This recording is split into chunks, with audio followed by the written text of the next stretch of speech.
చూస్ country delight, live better. ఇప్పుడే country delight యాప్ని download చేసుకోండి. నమస్తే, వెల్కమ్ టు సుమన్ టీవీ. నేను పద్మిని. ఈ మధ్యకాలంలో శ్రీ విద్య అనే మాట మనం ఎక్కువగా వింటూ ఉన్నాం. శ్రీ విద్య ఉపాసకులు అని వింటూ ఉంటాం కదా. అసలు ఇంతకీ శ్రీ విద్య అంటే ఏంటి? ఎవరెవరు శ్రీ విద్యని చేసుకోవచ్చు? శ్రీ విద్యను కనుక మనం ఉపాసిస్తే లేకపోతే సాధన చేస్తే వచ్చేటటువంటి ఫలితం ఏమిటి? వీటన్నిటి గురించి ఈరోజు తెలుసుకుందాము. శ్రీ విద్యని ప్రజల్లోకి తీసుకువెళ్ళాలి, దీనికి ప్రాచుర్యం తీసుకురావాలి అని చెప్పి వారు జీవిత పర్యంతం ఈ రీసెర్చ్లోనే ఉన్నారు అని చెప్పచ్చు. శ్రీ విద్య ఆయన ఊపిరి అని కూడా చెప్తూ ఉంటారు. మరి అటువంటి వారు మనకి ఈరోజు సమయం ఇవ్వటం అనేది మన అదృష్టంగా భావిస్తూ, మరి ఎవరింతకీ ఈయన అంటే శ్రీ గణపతి సచ్చిదానంద శాస్త్రి అవార్డు గ్రహీత, విశిష్ట విద్యా శిరోమణి, ప్రముఖ శ్రీ విద్య ప్రచారకులు, చతుర్వేద భాష్యకారులు, శ్రీ విద్య బ్రహ్మసూత్ర భాష్యకారులు, అవధూత దత్తపీఠ ఆస్థాన విద్వాంసులు డాక్టర్ క్రోవి పార్థసారథి గారు ప్రస్తుతం మనతో పాటు ఉన్నారు. వారితో మాట్లాడి ఎన్నో విషయాలు ఉన్నాయి మనం తెలుసుకోవాల్సినటువంటివి, అవి తెలుసుకుందాం. నమస్కారం అండి. మీ సమయం ఇవ్వటం చాలా చాలా అంటే సంతోషం కాదు, అది సుకృతంగా భావిస్తున్నాను. చాలా చాలా సంతోషం అండి సమయం ఇచ్చినందుకు. ఎన్నెన్నో ప్రశ్నలు. ఈ కలియుగంలో రకరకాల మాధ్యమాలు పెరిగిపోవటం రీత్యా రకరకాల విషయాలు జనాల్లోకి వచ్చే అంటే చాలా అవగాహన పెరుగుతోంది. దాంట్లో చాలా రాంగ్గా పోట్రే అయ్యే విషయాలు కూడా చాలా ఉన్నాయండి. మొదటగా మొదలు పెట్టుకుంటే గురువు యొక్క వైభవం గురించి ఒకవేళ మనం మాట్లాడుకుంటే నన్ను చాలా మంది అడుగుతూ ఉంటారు. ఆధ్యాత్మికానికి సంబంధించిన వాళ్ళని నువ్వు పరిచయం చేస్తుంటావు, లేకపోతే వాళ్ళతో మాట్లాడుతూ ఉంటావు, ఎందుకని ఎవరిని గురువు అని పిలవవు అని అంటుంటారు. మరి ఇదే ఇక్కడి నుంచి ఒకవేళ మొదలు పెట్టుకుంటే గురువు శిష్యుల్ని వెతుక్కుంటూ వస్తారా, శిష్యుడు గురువుని వెతుక్కుంటూ వెళ్ళాలా? ఎవరిని అసలు గురువు కింద భావించాలి? గురువు ఇంపార్టెన్స్ ఏంటండి? మొట్టమొదటిగా శిష్యుడే గురువుని వెతుక్కుంటాడు, గురువు దగ్గర శిష్యరికం చేస్తాడు. ఆ తర్వాత అసలు గురువే శిష్యుడిని వెతుక్కుంటూ వస్తాడు. ఇక్కడ ఎలా వస్తుందంటే, గురువు అనేటటువంటి వాడు మోక్ష మార్గాన్ని చూపించేవాడు కదా. ఉకారో అంధకారశ్చ రుకారశ్చ తన్నిరోధక. అంధకారాన్ని అంటే అజ్ఞానాన్ని రూపుమాపేవాడు గురువు. ఇలా అజ్ఞానం పోతే మీకు ఏమవుతుంది? మోక్షం వస్తుంది, జ్ఞానం వస్తుంది. జ్ఞానాదేవత కైవల్యం అంటే మోక్షం వస్తుంది. ఇప్పుడు ఈ మోక్షం వచ్చే దాంట్లో మనకన్నా పూర్వీకులు మన సంప్రదాయంలో చాలామంది ఉన్నారు. వాళ్ళు కొంతమంది మోక్షం పొందినటువంటి వాళ్ళు ఉన్నారు, ముక్తి పొందినటువంటి వాళ్ళు కొంతమంది ఉన్నారు. ఈ రెండుకి చాలా డిఫరెన్స్ ఉంది. ముక్తి పొందినటువంటి వాళ్ళు ఏం చేస్తారు? అక్కడ జీవన్ముక్త చరంతి అయితే తిరిలోకేతు తర్వాత వీళ్ళంతా మన గురువులే. ముల్లోకాలను కూడా తిరుగుతూ ఉంటారు. ఆ ముల్లోకాలను ఎందుకు తిరుగుతారు? వాళ్ళ యొక్క ధ్యేయం ఏమిటి అంటే, మన యొక్క సంప్రదాయంలో ఉన్నటువంటి వాళ్ళు, మనకి తెలిసినటువంటి వాళ్ళు ఎవరైనా అంటే మన వాళ్ళు ఎవరైనా ఎఫిషియెంట్ పర్సన్ దొరక్కపోతాడా అని ఆకాశంలో తిరుగుతున్నటువంటి గ్రద్ద ఎలా అయితే భూమి మీద తిరుగుతున్నటువంటి ఒక కోడి పిల్లల కోసం వెతికి అక్కడి నుంచి చెక్కమని వచ్చి పట్టుకుపోతుందో, అలా ఆ గురువులు జీవన్ముక్తాచరంతి అయితే జీవన్ముక్తలే ఎలా తిరుగుతూ ఉంటారు సర్వకాల సర్వావస్థలు. ఎందుకు అంటే, ఇక్కడ ఎవరైనా ఒక మంచి వ్యక్తి దొరక్కపోతాడా? దొరికితే ఏం చేస్తారు? దొరుకుతాడు. దొరికితే ఎత్తుకుపోతారా? ఎత్తుకుపోరు. వాడిని ఆవహిస్తారు. ఆ గురువు వచ్చి వాడిని ఆవహిస్తారు. ఆ గురువు ఆవహిస్తే ఏమవుతుంది? ఇక్కడ అలా ఆవహించడంలో వీడితో విచిత్రమైనటువంటి పనులు, వాళ్ళకి కావాల్సిన పనులన్నీ చేసుకుంటారు. మనం జన్మలో ఊహించలేము. అసలు ఇలా జరుగుతాము, ఇలా జరుగుతుంది, మనం ఇలా అవుతాము అని కూడా మనం ఊహించలేము. మనం ఈ విషయం మీద మాట్లాడతామని కానీ, ఈ పుస్తకాలు రాస్తాము అని కానీ, ఈ ఉపన్యాసాలు చెబుతాము అని కానీ మీరు జీవితంలో ఎప్పుడూ కూడా ఊహించలేరు. అటువంటి గొప్ప పనులు మీతో చేయిస్తాడు. మీ మీద గురువు ఆవహించారని నేను చెప్తాను, ఇప్పుడు నేనే చెప్తాను ఇప్పుడు నీకు. అలా ఆ ముక్త పురుషులు ఆవహించినటువంటి వాళ్ళలో ప్రస్తుతం నాకు కనిపిస్తూ ఉన్నది నేనే కనిపిస్తూ ఉన్నాను. ఎందుకని అంటే, నేను తెలుగు చదువుకోలేదు, నేను సంస్కృతం చదువుకోలేదు, నేను కామర్స్ స్టూడెంట్ని, నేను ఎంకామ్ పిహెచ్డి, నేను ఫక్త్ కామర్స్ని అంటే అసిస్టెంట్ ప్రొఫెసర్ ఇన్ కామర్స్. ఇది నా జాబ్. అయినప్పటికీ నేను వేదభాష్యం రాశాను, శ్రీ విద్య మీద పుస్తకం రాశాను, 100 గ్రంథాలు రాశారు. ఒకటి కాదు, రెండు కాదు, 100. అలాగే ప్రస్థానత్రయం రాశాను నేను. ప్రస్థానత్రయం అంటే అందులో మళ్ళీ మనకి ఈ బ్రహ్మసూత్రాల మీద నేను రాసినటువంటి భాష్యం, అది 13వ భాష్యంగా దేశంలో దాని పేరు వచ్చింది. చతుర్వేదాలకి భాష్యం, చతుర్వేద భాష్యం రాశాను నేను. నా చేతైన రీతిలో వేద భాష్యం రాశాను. మరి నేను ఎలా రాయగలుగుతాను? నాకేం తెలుసు? నేను చదువుకోలేదు. నా పేరు రాసుకోవటం నాకు చేత కాదు తెలుగులో. ఇప్పుడు కూడా నాకు పార్థ అంటే పొట్టలో చుక్కడాలా అక్కర్లేదో నాకు తెలియదు. మరి అటువంటి నేను ఇట్లా రాశాను అంటే, ఇన్ని పుస్తకాలు రాశానంటే వేద భాష్యం మీద రాస్తే 2000 పేజీల పుస్తకం. అన్నీ అంత పెద్ద పెద్ద పుస్తకాలే ఉన్నాయి. మరి ఎలా రాయగలిగాం? ఇలా ఎక్కడో రేరుగా జరుగుతుంది. అంటే సమర్థుడైనటువంటి వాడు ఎవడైనా దొరుకుతాడా? నీ సమర్థత అనేది ఎలా తెలుస్తుంది? అవును. వాడికి తెలియాలి కదా. ఏమిటి నీ సమర్థత? అది మనకి తెలియదు, వాళ్ళకి తెలుస్తుంది. ఎందుకంటే మన యొక్క పూర్వజన్మ కర్మ, ఆ కర్మ ఫలితం ఉంటుంది. ఆ కర్మ ఫలితంతో అప్పుడు తెలుస్తుంది. ఇప్పటిదాకా అల్లరి చిల్లరగా తిరిగినటువంటి వాడు కూడా వాల్మీకి పోయేవాడు. సడన్గా ఆయన మహర్షి అయిపోయాడు, రామాయణం రాసేశాడు. ఎలా జరిగింది? పూర్వజన్మ కృతం. వాల్మీకి ఎవరు? బ్రహ్మమానస పుత్రుడు, సామాన్యుడు కాదు. మరి ఇట్లా అల్లరి చిల్లరగా తిరిగాడు కదా, ఇది దొంగతనాలు శాపం. కూడా చేశాడు కదా. ఇది శాపం. అవును. శాపవశాత్తు ఇలా తిరిగాడు. కాబట్టి ఆ శాపం అయిపోగానే ఆయన గొప్పవాడు అయిపోయాడు. అట్లాగే మనకు కూడా మరి మొదల నుంచి రాదా?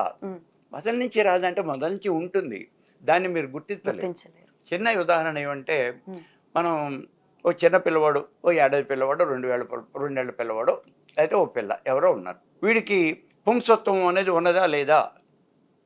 పెద్ద అయిన తర్వాతే వచ్చిందా, ముందు లేదా? ఎవరు చెప్పారు? ముందు నుంచి ఉంది, పుట్టిన దగ్గర నుంచి ఉంది. కానీ మీరు గుర్తించడం ఎప్పుడు గుర్తించగలిగారు? వాడు యవ్వనంలోకి వచ్చిన తర్వాత ఆ స్త్రీత్వం కానీ పుంసత్వం కానీ అప్పుడు మనకి గుర్తింపు వస్తుంది. అట్లాగే ఇక్కడ కూడా మొట్టమొదటిలో మనం గుర్తించడం అనేది వాళ్ళకి ఏమైనా కనిపించాలి కదా, అవి తెలియదు. తెలిసేదాకా ఇలా ఈ జీవన్ముక్తులైనటువంటి ఆ గురువులు అలా తిరుగుతూ వాళ్ళు గనక ఆవహించినట్లయితే మీరు మిమ్మల్ని చాలా గొప్పవాళ్ళుగా చేస్తారు. వాళ్ళ పనులు మీతో చేయించుకుంటారు. మీ గొప్పతనం కాదు వాళ్ళు చేసేది. ఇప్పుడు మా పరిస్థితి చెప్పండి. మరి మేము ఎలాగ గురువులు ఇప్పుడు ఇవాళ రేపు మనం చూస్తున్నాము, చాలా ఎక్స్ప్లాయిటేషన్ జరుగుతోందండి. గురువు అనే పేరుతో మంత్రం ఇవ్వడానికి లక్షల రూపాయల్లో అడుగుతున్నారు. ఒక మంత్రం మీకు కావాలా, ₹1,00,000 మీరు పే చేయండి, మేము ఇచ్చేస్తాం. అండ్ ఎవరిని పడితే వాళ్ళని గురువు గారు గురువు గారు గురువు గారు అనటం, దీన్ని ఎలా చూస్తారు మీరు? అది మనకి ఉన్నటువంటి ఆ సరదా. మనం ఆ సరదాగా మంత్రం నేర్చుకోవాలి, నేను కూడా ఏదో మంత్రంలో చాలా గొప్పవాడిని అయిపోవాలి, మంత్రం చెప్పేసుకోవాలి అని కనిపించిన ప్రతి వాడి దగ్గరికి వెళ్ళిపోతాను మనం. న్యాచురల్గా మీరు వచ్చారు అంటే వాడు డిమాండ్ చేస్తున్నాడు, ₹1,00,000 డిమాండ్ చేస్తున్నాడు. అలాంటి వాళ్ళని నమ్మచ్చా? వాడికి ఏం తెలిసిన ₹1,00,000 డిమాండ్ చేస్తున్నాడు? అసలు మీకు ఇంకొక విషయం తెలుసా? మా డబ్బులు తీసుకుని మంత్రం చెప్పినటువంటి వాడు మరుజన్మలో ఎడారిలో బొమ్మజముడు వృక్షానికి, బొమ్మజముడు చెట్టు, నాగజముడు, బొమ్మజముడు ముళ్ళ చెట్లు, అలాంటి చెట్టుకి పిశాచమై 30,000 సంవత్సరాలు తలకిందలుగా వేలాడుతూ ఆహారం కానీ పానీయం కానీ లేకుండా అలో లక్షణాన్ని అలమటిస్తాడు అని చెప్పాడు వ్యాస భగవానుడు. డబ్బులు తీసుకుని మంత్రం చెప్పే వాళ్ళందరి గతి ఇదే. అంతేకాదు, డబ్బులు తీసుకొని మీరు మంత్రం కనుక చెప్పుకుంటే, మీకు చెప్పుకుంటే ఆ మంత్రం మీకు సిద్ధించదు. మనం తీసుకుంటే మంత్రం మీకు సిద్ధించదు. ఆ మీరు ఇచ్చిన ₹1,00,000 అందరూ గోతులో పోయటమే, మీకు సిద్ధించదు. కాబట్టి డబ్బులు తీసుకుని ఎవరు కూడా మంత్రాలు చెప్పుకోవద్దు. మరి మా గురువులు ఎవరు అంటే నాకే వస్తుంది, నా గురువు ఎవరు అంటే నా పరిస్థితి. బోల్డ్ మంది ఉన్నారు అమ్మా. మంత్రం డబ్బులు తీసుకోకుండా మంత్రం చెప్పేవాడు బోల్డ్ మంది ఉన్నారు. కానీ వాళ్ళు మీకు కనిపించారు, ఎందుకంటే వాళ్ళకి అడ్వర్టైజ్మెంట్ ఉండదు. మేము డబ్బులు తీసుకోం కదా, కాబట్టి నేను టీవీ ముందుకు రావాలని, లేకపోతే పేపర్లో యాడ్ ఇచ్చుకోవాలని నాకేం ఉండదు. మీకు డబ్బులు అవసరం లేదు, నాకు అవసరం లేదు కదా, నువ్వు వచ్చినా రాబోయినా నాకు ఒకటే. కానీ వాళ్ళకి అలా కాదు, వాళ్ళకి బిజినెస్. అది బిజినెస్ కాబట్టి వాళ్ళు టీవీలో యాడ్ ఇస్తారు, వాళ్ళు అన్నీ చేస్తారు, ఇదిగో ఇది ఎట్లా జరుగుతుంది అని చెప్తారు. వాళ్ళు అన్ని రకాలుగాను ఎన్ని డ్యాన్సులు అయితే చేయగలరో అన్ని డ్యాన్సులు వాళ్ళు చేస్తారు. డబ్బు మాత్రమే కాదండి, ఆడవాళ్ళని ఫిజికల్ హెరాస్మెంట్ కూడా చేస్తున్నారు గురువు అన్న పేరుతో. దీన్ని ఎట్లా అడ్రస్ చేయాలి? అవునమ్మా, కొంతమంది స్వామీజీలే ఉన్నారు, వాళ్ళని మనకి తెలుసు. వాళ్ళని చెప్పులు తీసుకుని కొట్టారు, జైల్లో పెట్టారు. ఇలాంటివి మన డేరా బాబా కానీ, సారితే స్వామి నిత్యానంద కానీ, వీళ్ళందరి పేర్లు కూడా వచ్చాయి. మనం పేపర్లో ప్రముఖంగా వాళ్ళ ఫోటోలు వాళ్ళని ఎప్పుడు మనం చూడాలి, కానీ పేపర్లో ఆ రోజుల్లో వాళ్ళ ఫోటోలు బ్రహ్మాండంగా చూస్తారు. చాలా గొప్ప వాళ్ళు వీళ్ళేనా అనుకున్నాం మనం. మరి వాళ్ళకి ఆ మైనస్ పాయింట్ ఉన్నది అని తెలుసు కూడా మీరు ఎందుకు వెళ్ళారా? మేము కాదు అని చెప్తున్నాం కదా. మా మీద మీకు నమ్మకం లేదు, ఎందుకంటే వాళ్ళు బిజినెస్ పరంగా వాళ్ళు ఏదో ఒక యాడ్ ఇస్తున్నారు, ఆ యాడ్కి మీరు అట్రాక్ట్ అయిపోయి వెళ్ళిపోతున్నారు. దానివల్ల ఫలితం ఏమిటి? ముందు తెలియదండి. వచ్చే జన్మలో వాళ్ళు ఎడారిలో పిశాచమై పుడతారో లేదో తర్వాత ఆలోచన. మరి ఈ జన్మలో ఏమైంది? ఆ డేరా బాబాని తీసుకెళ్ళి జీవితాంతం లైఫ్ వేసేసారు కదా. ఆ నిత్యానంద్ ఎక్కడికో పారిపోయాడు కదా ఇప్పుడు. మరి ఇట్లాంటి వాళ్ళే కదా ఉన్నది. ఎలా కనిపెట్టాలి అనేది నా ప్రశ్న. మనం కనిపెట్టడం చాలా కష్టం రా. మనం డబ్బులు ఎప్పుడైతే అడిగాడో వాడికి మీరు దూరంగా ఉండండి. గురువు అనేటటువంటి వాడు శిష్యుడి దగ్గర నుంచి ఏమీ ఆశించకూడదు, వాడి దగ్గర డబ్బులు ఆశించకూడదు. ఇతరత్ర ఇంకేమే రకమైన లాభం కూడా వాడి దగ్గర దీనివల్ల నాకు ఎంత వస్తుంది ఏమొస్తుంది అనే విషయాన్ని అసలు వాడు ఆశించకూడదు. ఆడవాళ్లకు ఉన్నటువంటి ఒక గొప్ప వరము, మగవాడు ఒక చిన్న చూపుతో పసిగట్టగలదు ఆడది ఎలాంటి చూపు చూస్తున్నాడు, లేకపోతే ఏంటి ఇటువంటి వ్యక్తి ఏమిటి అనేది పసిగట్టగలదు. సో మేము జాగ్రత్తగా ఉండాలా, ఎవరైనా గురువు అన్న వాళ్ళ దగ్గరికి వెళ్తున్నాము, కొత్త వాళ్ళ దగ్గరికి వెళ్తున్నాము, ఎలాంటి జాగ్రత్తలు తీసుకోవాలి ఆడవాళ్ళు? సామాన్యంగా జరిగేది ఏమంటే దీనికి అట్రాక్ట్ అయ్యేవాళ్ళు ముందు లేడీసే ఎక్కువ. ఎగ్జాక్ట్లీ లేడీసే ఎక్కువ. వాళ్ళని మీరు అక్కడ కూర్చోండరా అంటాం, కానీ వాళ్ళు కూర్చోరు. వాళ్ళు వచ్చేస్తారు, కాళ్ళు పట్టుకుంటారు, చేతులు పట్టుకుంటారు, ఇట్లాంటివన్నీ కూడా పనులు చేస్తూ ఉంటారు. మీ గురువునంత మాత్రం చేత ఇవన్నీ మీరు చేయాలా? మాకు ఒక్కోసారి లేని ఆలోచన గురువు అసలు దేనికి మీ కాళ్ళు పడతాను సార్, ఏం మాకు కాళ్ళు పట్టేది? మీరు అందుకోసం కాదు కదా వచ్చింది, పాదసేవ చేయాలి మీకు ఈ సేవలు వద్దు. మీకు కావాల్సినటువంటి మా దగ్గర నుంచి అట్రాక్ట్ చేసుకోండి. మేము మంత్రమే కదా నీకు కావాల్సింది, నేను చెప్పినటువంటి మంత్రాన్ని మీరు చేయండి, ఎలా చేయమన్నానో అలా చేయండి. దానివల్ల నీకు ఏమైనా అనుమానం వస్తే మమ్మల్ని అడగండి, రిజల్ట్ ఏమిటో చెప్పండి, ఆ రిజల్ట్ని మీరు పొందండి. అద్భుతం. గురువు యొక్క వైభవం గురించి మాట్లాడాలి అంటే ఒక జన్మ సరిపోదు. ఖచ్చితంగా. అయితే శ్రీ విద్య మీద అపారమైనటువంటి సేవ అనొచ్చు మీరు చేసింది. శ్రీ విద్య ఆ విద్యని ప్రాచుర్యం తీసుకురావటం కానీ, దానికి సంబంధించి ఎంత సరళీకృతం చేయటం కానీ, ప్రజలకి తెలిసే విధంగా అనేక గ్రంథాలు మీరు రచించున్నారు. అందులో నేను నా చెంతకు వచ్చినటువంటి గ్రంథం ఇది, మంత్ర తంత్ర యంత్ర రహస్యాలు. శ్రీ విద్యకు సంబంధించి ఇంకా అనేకం ఉన్నాయి. అయితే శ్రీ విద్య అసలు పామరులకు సైతం అర్థమయ్యే విధంగా అసలు శ్రీ విద్య అంటే ఏమిటండి? అసలు శ్రీ విద్య అంటే ఏమిటి అనేది 10 మందికి తెలియాలి అనే ఉద్దేశంతోనే ఆ పుస్తకం రాశాను నేను. శ్రీ విద్య, ఇక్కడ శ్రీ విద్యలో మనం మహాత్రిపుర సుందరి అనేటువంటి దేవతను ఆరాధన చేస్తాం. అసలు ఈ మహాత్రిపుర సుందరి దేవత ఎవరు, ఈ శ్రీ విద్య అనేది ఏంటి? ఇక్కడ మనకి చరాచర జగత్తంతా కూడా ఒక అతీంద్రియమైనటువంటి, దివ్యమైనటువంటి, అద్భుతమైనటువంటి ఒక శక్తి చేత నడపబడుతూ ఉన్నది. ఈ విషయం సైంటిస్టులు కూడా ఒప్పుకున్నారు. ఎందుకంటే కొన్ని మనకు అసలు అందట్లేదు, ఎందుకు జరుగుతాయో మనకు తెలియటల్లా. అవి ఏమిటి అంటే ఇంకా మనకు తెలియదండి. ఆ శక్తి, ఆ పనులు చేయించేటువంటి శక్తే అతీంద్రియమైనటువంటి శక్తి, దాన్నే బ్రహ్మము అని అంటారు. దాని సాంకేతిక నామం బ్రహ్మం. ఈ బ్రహ్మము నిరాకారము, నిర్గుణము, దానికి ఆకారం లేదు. ఇది ఇలా ఒక రూపంలో ఉంటుంది, ఒక ఆకారంలో ఉంటుంది, దీని పేరు ఇది అలా అంటానికి ఏం లేదు. రూపరూపి బ్రహ్మ, దాని నిరాకారము, నిర్గుణము అయినటువంటి బ్రహ్మము అని అంటాం. ఇప్పుడు ఈ బ్రహ్మం ఏమైందంటే, మనం సాధకానం హితార్థాయ బ్రహ్మణో రూపకల్పన. సాధకుల యొక్క కోరికలు తీరాలి అంటే ఆ బ్రహ్మకు ఒక రూపాన్ని కల్పించారు. ఎందుకంటే నిరాకారాన్ని అర్చించడం అనేది లేదు, దేన్ని అర్చిస్తామని ఎదురుకుండా కనిపించాలి కదా. అందుకని అర్చన కోసం, ఆరాధన కోసం, ఉపాసన కోసం ఆ బ్రహ్మకి ఒక ఆకారాన్ని మనం క్రియేట్ చేయడం జరిగింది. దాన్నే సాకారము అన్నారు. అంటే ఇప్పుడు నిరాకార బ్రహ్మ కాస్త సాకార బ్రహ్మగా మారింది. సాకార బ్రహ్మగా ఏ రూపంలో మారింది? ఇది పురుష రూపంలో మారింది, స్త్రీ రూపంలో మారింది. 2 రకాలుగాను మారింది. అంటే అదే మారలా, మనం క్రియేట్ చేసాం. మనం ఇందాకే చెప్పుకున్నాం, బ్రహ్మణో రూపకల్పన, బ్రహ్మకి మనమే రూపాన్ని కల్పించాము. ఏ రకంగా కల్పించాం? ముందు పురుష రూపం చూద్దాం. పురుష రూపంలో ఏమిటి? మళ్ళీ ఇది 2 రకాలు, వైష్ణవము, శైవము. వైష్ణవము, శైవము. పోనీ అంటే వైష్ణవం అంటేనేమో విష్ణుమూర్తి పరబ్రహ్మ స్వరూపము అని దానికి ప్రతీక. అలాగే శైవము అంటే ఈశ్వరుడే పరబ్రహ్మం. మళ్ళీ ఇందులో కూడా అనేక రకాల కుంపట్లు ఉన్నాయి, ఒకటి కాదు. ఇప్పుడు వచ్చేది ఏమంటే వైష్ణవం తీసుకున్నాం అనుకోండి. వైష్ణవంలో శ్రీమన్నారాయణుడే పరబ్రహ్మ స్వరూపము, శ్రీ మహావిష్ణువే పరబ్రహ్మ స్వరూపము, నారసింహస్వామి పరబ్రహ్మ స్వరూపము, శ్రీరామచంద్రుడు పరబ్రహ్మ స్వరూపము, అన్నింటికన్నా మెయిన్ శ్రీకృష్ణ పరమాత్ముడు పరబ్రహ్మ స్వరూపము. ఇలా 5 రకాలుగా ఉంది ఈ సాకార బ్రహ్మ వైష్ణవంలో. శైవులేం తక్కువదేం లేదు. శైవంలో కూడా రుద్రుడే పరబ్రహ్మ స్వరూపము, ఆ రుద్రుడే ఇప్పుడు మన శివుడు అని అంటున్నాం. అలాగే దక్షిణామూర్తి పరబ్రహ్మ స్వరూపము, గణపతే పరబ్రహ్మ స్వరూపము, ఇలా చెప్పారు. ఇది శైవంలో. కొన్ని శాక్తేయంలో ఏం తక్కువదేం లేదు. స్త్రీ రూపము అన్నాం.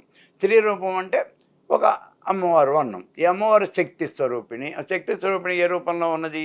ఇది కూడా మళ్ళీ మహాకాళినే, మహాకాళి ఈవిడే మహాత్రిపుర సుందరి అంటాం, ఈవిడే పరబ్రహ్మ స్వరూపము. అలా కాదండి, మహాలక్ష్మినే పరబ్రహ్మ స్వరూపము, మహాసరస్వతే పరబ్రహ్మ స్వరూపము. ఇవన్నీ కూడా చెప్పడం అనేది కేవలం నోటితో చెప్పడం కాదు, దానికి బేస్ ఉంది. ఉపనిషత్తులు ఉన్నాయి దానికి సంబంధించినవి. శ్రీమన్నారాయణుడే పరబ్రహ్మ స్వరూపము నారాయణోపనిషత్తు చెబుతోంది. అలాగే మనకి నారసింహుడే పరబ్రహ్మ స్వరూపము నృసింహ ఉపనిషత్తు చెబుతోంది.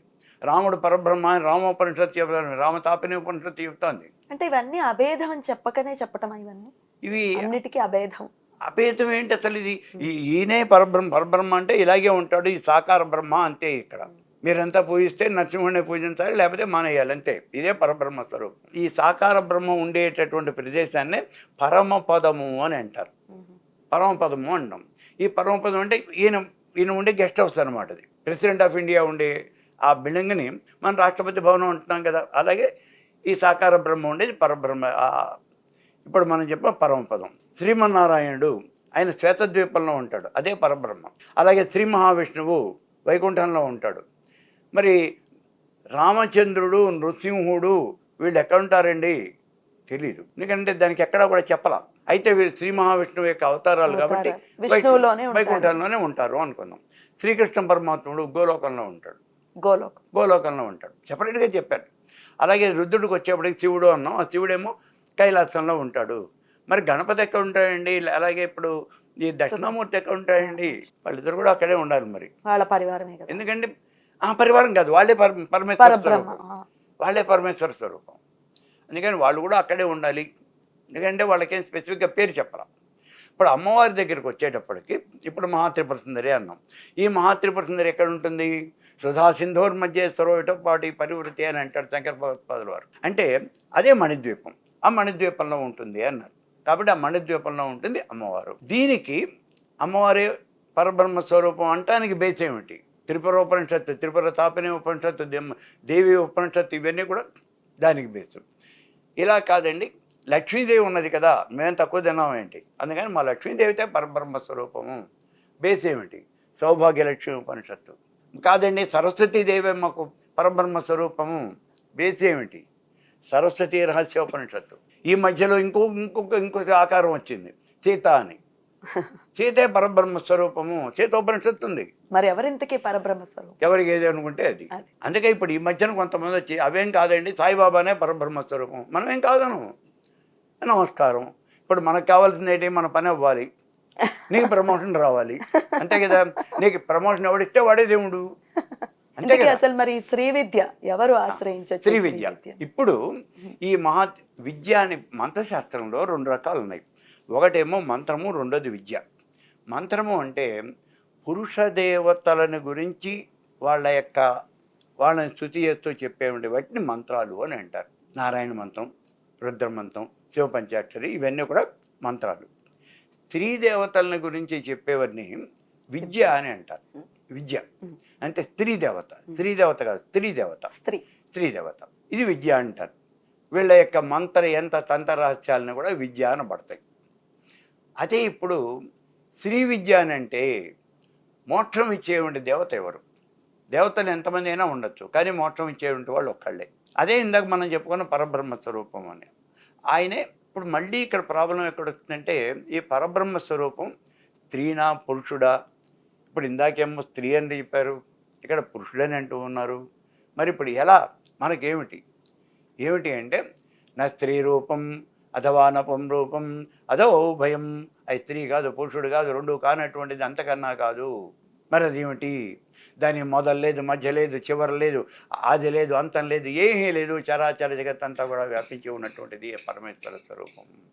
అది మోక్షం ఇచ్చేటువంటి దేవత. దాన్ని సాకారంలో గనక తీసుకొస్తే మహాత్రిపుర సుందరి. మనం చెప్పే శ్రీ విద్య అంటే మహాత్రిపుర సుందరి. అందుకని మోక్షాన్ని ఇచ్చేటటువంటి స్త్రీ దేవత ఎవరైతే ఉన్నారో వాళ్ళని గురించి చెప్పే మంత్ర తంత్ర రహస్యాలు ఏవైతే ఉన్నాయో అవన్నీ కూడా శ్రీ విద్య అనబడతాయి.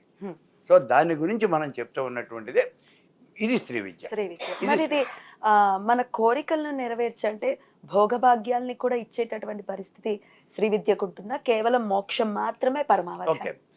శ్రీ విద్య అనేటటువంటిది ఆత్మవిద్య, మహావిద్య, శ్రీ విద్య, కామసేవిత, శ్రీ షోడశాక్షరి విద్య, త్రికూట, కామకోటిగా అని చెప్తాను లలితాశాస్త్రం.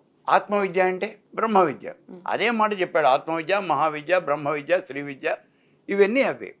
శ్రీ విద్య అనేటటువంటిది కేవలము మోక్షం ఇచ్చేటటువంటి విద్య, కోరికలను తీర్చేది అసలు అది కాదు. కామ్యం శ్రీ విద్య కాదు. మోక్షమే కోరిక అయితే మోక్షం అది కోరిక అంటారు. కోరిక కాదా? ఇహానికి సంబంధించిన వాటినే కోరిక. పరానికి సంబంధించినవి ఈవెన్ స్వర్గం కావాలని చేసినా అది కోరికగా ట్రీట్ చేయబడదు, అది పరమే. అయితే అందరూ ఇంకొకటి, ఇప్పుడు నువ్వు ఎప్పుడైతే మనం మోక్షం కావాలి, మోక్షం కావాలి అంటే అసలు ఏంటి కావాలి ఏంటి? ఇప్పుడు నా దగ్గర ఉన్నట్టు ₹1 నీకు కావాలి అంటే అది నువ్వు కావాలి అని చెప్పాలి. నీ దగ్గర ఉన్న రూపాయి నువ్వు కావాలి అనుకోవటం ఏంటి? నీకు వస్తుంది అయితే ఇది నీ దగ్గరే ఉంది, already it is with you. మోక్షము అనేది నీ దగ్గరే ఉంది. అయితే నువ్వేం చేస్తున్నావు, అది నువ్వు గుర్తించలేకపోతున్నావు. ఎందుకని గుర్తించడం లేదు అంటే అజ్ఞానంతో అది కప్పబడిపోతూ ఉన్నది. నేను ముక్త పురుషుణ్ణి అనే మాట నువ్వు మర్చిపోతూ ఉన్నావు. హకార సంజ్ఞ కలిగినటువంటి పరమేశ్వరుడు సకార సంజ్ఞ కలిగినటువంటి ప్రకృతితో కలిసి శబళ బ్రహ్మమై బ్రహ్మరంధం గుండా మానవ దేహంలో ప్రవేశించాడు. ఎవరు? పరమేశ్వర స్వరూపం. కాబట్టి నీలో ఉన్నది ఎవరు? పరమేశ్వర స్వరూపం. మరి నువ్వంటే ఎవరు? పరమేశ్వర స్వరూపం. మరి నువ్వే ముక్త పురుషుడివి కదా, మరి ఇంకా నీకు మోక్షం రావటం ఏంటి? మరి అది ఆత్మ ఎలా? Very good. ఈ లోపలికి వెళ్ళిన తర్వాత శరీరంలో ఉన్నటువంటి జ్ఞానేంద్రియాలు, కర్మేంద్రియాలు, ఈ నవరంధ్రాలు ఇవన్నీ ఉన్నాయి కదా, వీటితో పాటు కలిసిపోయి మమేకమైపోయి మానవు ఈ దేహం అనుభవించేటటువంటి సుఖాలు దుఃఖాలు అన్నీ కూడా తానే అనుభవిస్తూ వీటన్నిటికీ కర్త భోక్త అన్నీ నేను అనుకుంటున్నాడు. కానీ కాదు. అది ఎందుకని అనుకుంటున్నాడు? వీటితో ఎప్పుడైతే మమేకం అయిపోయాడో అప్పుడు అజ్ఞానం అనేది ఆవరించింది. ఈ లోపలికి వెళ్ళిపోయిన తర్వాత ఏమైందంటే వీటన్నిటితోనూ కలిసిపోయి మమేకమయ్యి బయటికి వచ్చేటటువంటి దారి తెలియక కొట్టుమిట్టాడుతూ ఉన్నాడు. కుడి తొట్లో పడ్డటువంటి ఎలుక ఏ రకంగా అయితే కొట్టుమిట్టాడుతుందో అలా తన్నుకుంటున్నాడు, బయటకు వచ్చే మార్గం తెలియక. దారి ఏమిటండి? వచ్చిన దారి బయటకు వచ్చేయి, సింపుల్. వచ్చిన దారి గుండా బయటకు వచ్చేయి, అయిపోయింది. ఎలా వచ్చావు నువ్వు? ఇందాక చెప్పాం కదా, బ్రహ్మరంధం గుండా మానవ దేహంలో ప్రవేశించాడు అన్నాం కదా, అదే బ్రహ్మరంధం కూడా బయటకు వచ్చేయి, అంతే. సహస్రారం. అందుకే మనకి చెప్తారు చూడండి, ఎవరినాకైనా మరణించినప్పుడు అమ్మో సహస్రారం వచ్చేసినప్పుడు మోక్షం పొందాడు. మనకు తెలియకుండానే ఆ మాట చెప్తాడు. ఇప్పుడు కపాలం పగిలింది అంటే నిజంగానే మోక్షం వస్తుందా అనే కదా, దానికి అది పాలాలి. అంతేగాని నువ్వు కొడితే కాదు. ఇప్పుడు మనకి ఇదేమంటే సన్యాసం తీసుకున్నటువంటి వాడికి మోక్షం వస్తుంది అని ఒక నమ్మకం ఉంది. దానికి ఏమిటి ఆన్సర్? అసలు ప్రతి వాళ్ళకి కూడా పూర్వకాలంలో బ్రాహ్మణుగా పుట్టినటువంటి ఒక బ్రాహ్మణుడు, సద్బ్రాహ్మణుడు, వాడు చదువుకున్నటువంటి వాడు ఇలా గనక అయినట్లయితే తప్పనిసరిగా చరవాంకంలో సన్యసించేవాడు. ప్రతివాడు సన్యసించేవాడు. ఇప్పుడు మీ పూర్వీకులు మా పూర్వీకుల్లో వెనక చూసుకుంటే 3 మంది ఉంటారు సన్యాసులు. సన్యాసాశ్రమం తీసుకునేవాడు. ఎందుకు సన్యాసం తీసుకుంటున్నాడు అంటే మోక్షం వస్తుంది అనే కోరికతో సన్యాసం తీసుకుంటున్నాడు. మరి నిజంగా మోక్షం వస్తుందా? ఎవరు చెప్పారు మోక్షం వస్తుందని? సన్యాసి మోక్షం వస్తుందా? అదేంటి? కలెక్టర్ కావాలంటే నువ్వు ఐఏఎస్ పాస్ అవ్వాలి, అవును కదా. నువ్వు ఐఏఎస్ పాస్ అవ్వకుండా ఏదో ఇలా వెళ్ళిపోయాను, కలెక్టర్ గారు లేనప్పుడు ఆయన రూమ్లోకి వెళ్ళిపోయాను, నేను ఆయన సీట్లో కూర్చుంటే నువ్వు కలెక్టర్ అయిపోతావా? మహా అయితే బిల్లు కలెక్టర్ అవుతావు, అంతకని ఏం కాదు కదా. మోక్షం పొందాలంటే మరి మోక్షం పొందాలి అంటే వచ్చిన మార్గం కూడా ఎప్పుడైతే ఇతని శరీరంలో ఉన్న నవరంధ్రాలతోనూ వీటితో మమేకమై కష్టాలు సుఖాలు అనుభవిస్తున్నాడు, నేనే కర్త నేనే భోక్త అని అనుకుంటూ ఉన్నాడు. నేను కర్త కాదు అనే విషయం వాడికి తెలియాలి అంటే అదే జ్ఞానం. తెలిసిన మనుక్షణం. ఇప్పుడు ఈ లోపల ఎట్లా ఉన్నాడు? పంజరంలో బంధించబడినటువంటి పక్షిలాగా అలా కొట్టుకుంటున్నాడు, బయట వచ్చే మార్గం తెలియక. ఇదిగోనయ్యా ఇలా వచ్చేస్తే సరిపోతుంది. అలా రావటానికి, సహస్రారానికి రీచ్ అవ్వటానికి కుండలిని జాగృతం అవ్వటం అనేది చెప్తూ ఉంటారు. ఇక్కడ కుండలిని ఇవన్నీ కాదమ్మా, తనకి రావాలి అంటే నువ్వు ముందు డిటాచ్డ్ గా ఉండాలి, అన్నీ వదిలేయాలి. అయితే అది ఎప్పుడో రిటైర్ అయ్యాక నేను మొదలెడతానండి అంటే అయ్యే పనేనా? ఒక్క నిమిషం. ఇప్పుడు నా దగ్గరికి అనేక మంది వస్తూ ఉంటారు. చాలా మంది వచ్చారు, పోనీ ఒక ఆయన వచ్చాడు. వచ్చినటువంటి ఆయన నేను రాత్రి 8:30 ప్రాంతాల్లో వచ్చాడు నా దగ్గరికి, నేను రాసుకుంటున్నాను. ఇదొక తెలిసిన అయినా బాగా డబ్బులు ఉన్నటువంటి ఆయన, కాసేపు కూర్చొని మాట్లాడిపోతూ ఉంటాడు. సరే కూర్చోండి అన్నా నేను. లేదండి నేను బయలుదేరుతాను అన్నాడు. అలాగా అన్నాను. ఎందుకు బయలుదేరుతాడో ఆయన నేను అడగలేదు, కానీ ఆయన చెప్పాలనే కోరిక ఆయనకుంది, అందుకని ఆయన చెప్పాడు. ఇంటి దగ్గర నా భార్య ఉందండి, ఆవిడకి ఒంట్లో బాగుండదు, ఆవిడ ట్యాబ్లెట్లు వేసుకోవాలి, భోజనం చేయాలి, ట్యాబ్లెట్లు వేసుకోవాలంటే భోజనం చేయాలి, భోజనం చేయాలంటే నేను వెళ్ళాలి, నేను పెడితే కానీ ఆవిడ భోజనం చేయదు. ఇది నెంబర్ 1. మా వాకిట్లో కుక్క పిల్ల ఒకటి ఉందండి, ఆ కుక్క పిల్ల నేను వచ్చేదాకా గుమ్మ మీద తలకాయ పెట్టుకుని పడుకుని వాకిట్లో చూస్తూ ఉంటుంది, బిస్కెట్లు కూడా తిందు, కాబట్టి నేను వెళ్ళాలి. మా మనవడు ఉన్నాడండి, వాడికి 2వ ఏడు, బుడిబుడి అడుగులు వేసుకుంటూ తాత అంటూ వస్తాడు. మరి వాడిని నేను వెతుక్కోవాలి, లేకపోతే వాడు పాలు కూడా తాగడు. ఇక మా కొడుకు కోళ్ళు అట్లాగే ఎదురు చూస్తూ ఉంటారు. అందుకని నేను ఇంటికి పెడతాను అని attached అయ్యి. ఈ సేస్ ఇదే నాకు ఆఖరి జన్మ, నాకు ఇంకో జన్మ ఉండదు, అది లెక్క, అది కావాలి ఇప్పుడు నాకు. అది తెలుసుకోవడం కోసం మీ దగ్గరికి వచ్చా. నాకు ఇదే ఆఖరి జన్మ కావాలి, ఏం చేయమంటారు చెప్పండి? ఎలా పాసిబిలిటీ ఉంది చెప్పండి? ఇన్ని అటాచ్మెంట్స్ ఉన్నాయి నీకు. అదే కదా, హా. ఈ అటాచ్మెంట్ అన్నీ నువ్వు కట్ చేసుకోగలవా? నువ్వు కట్ చేసుకుంటే నువ్వు కొండల్ని శక్తి ఎక్కలేదు, ఏం ఎక్కలేదు, ఏ పాడు అక్కల. అట్లా కట్ చేసుకోవటం అంత సులువా? అంత సులువు అంటే సులువు అనుకుంటే సులువే. ఏమో అన్నం తింటాం సులువా? ఆకలిస్తే తినాలనిపించేస్తుంది, తినేస్తాం అంతే. అది కూడా అంతే, వదిలేయడం కూడా. చాలా ఇవన్నీ క్వైట్ క్యాజువల్. మనం అవును అనుకుంటే మనం చేయగలం, కాదు అనుకుంటే చేయలేం.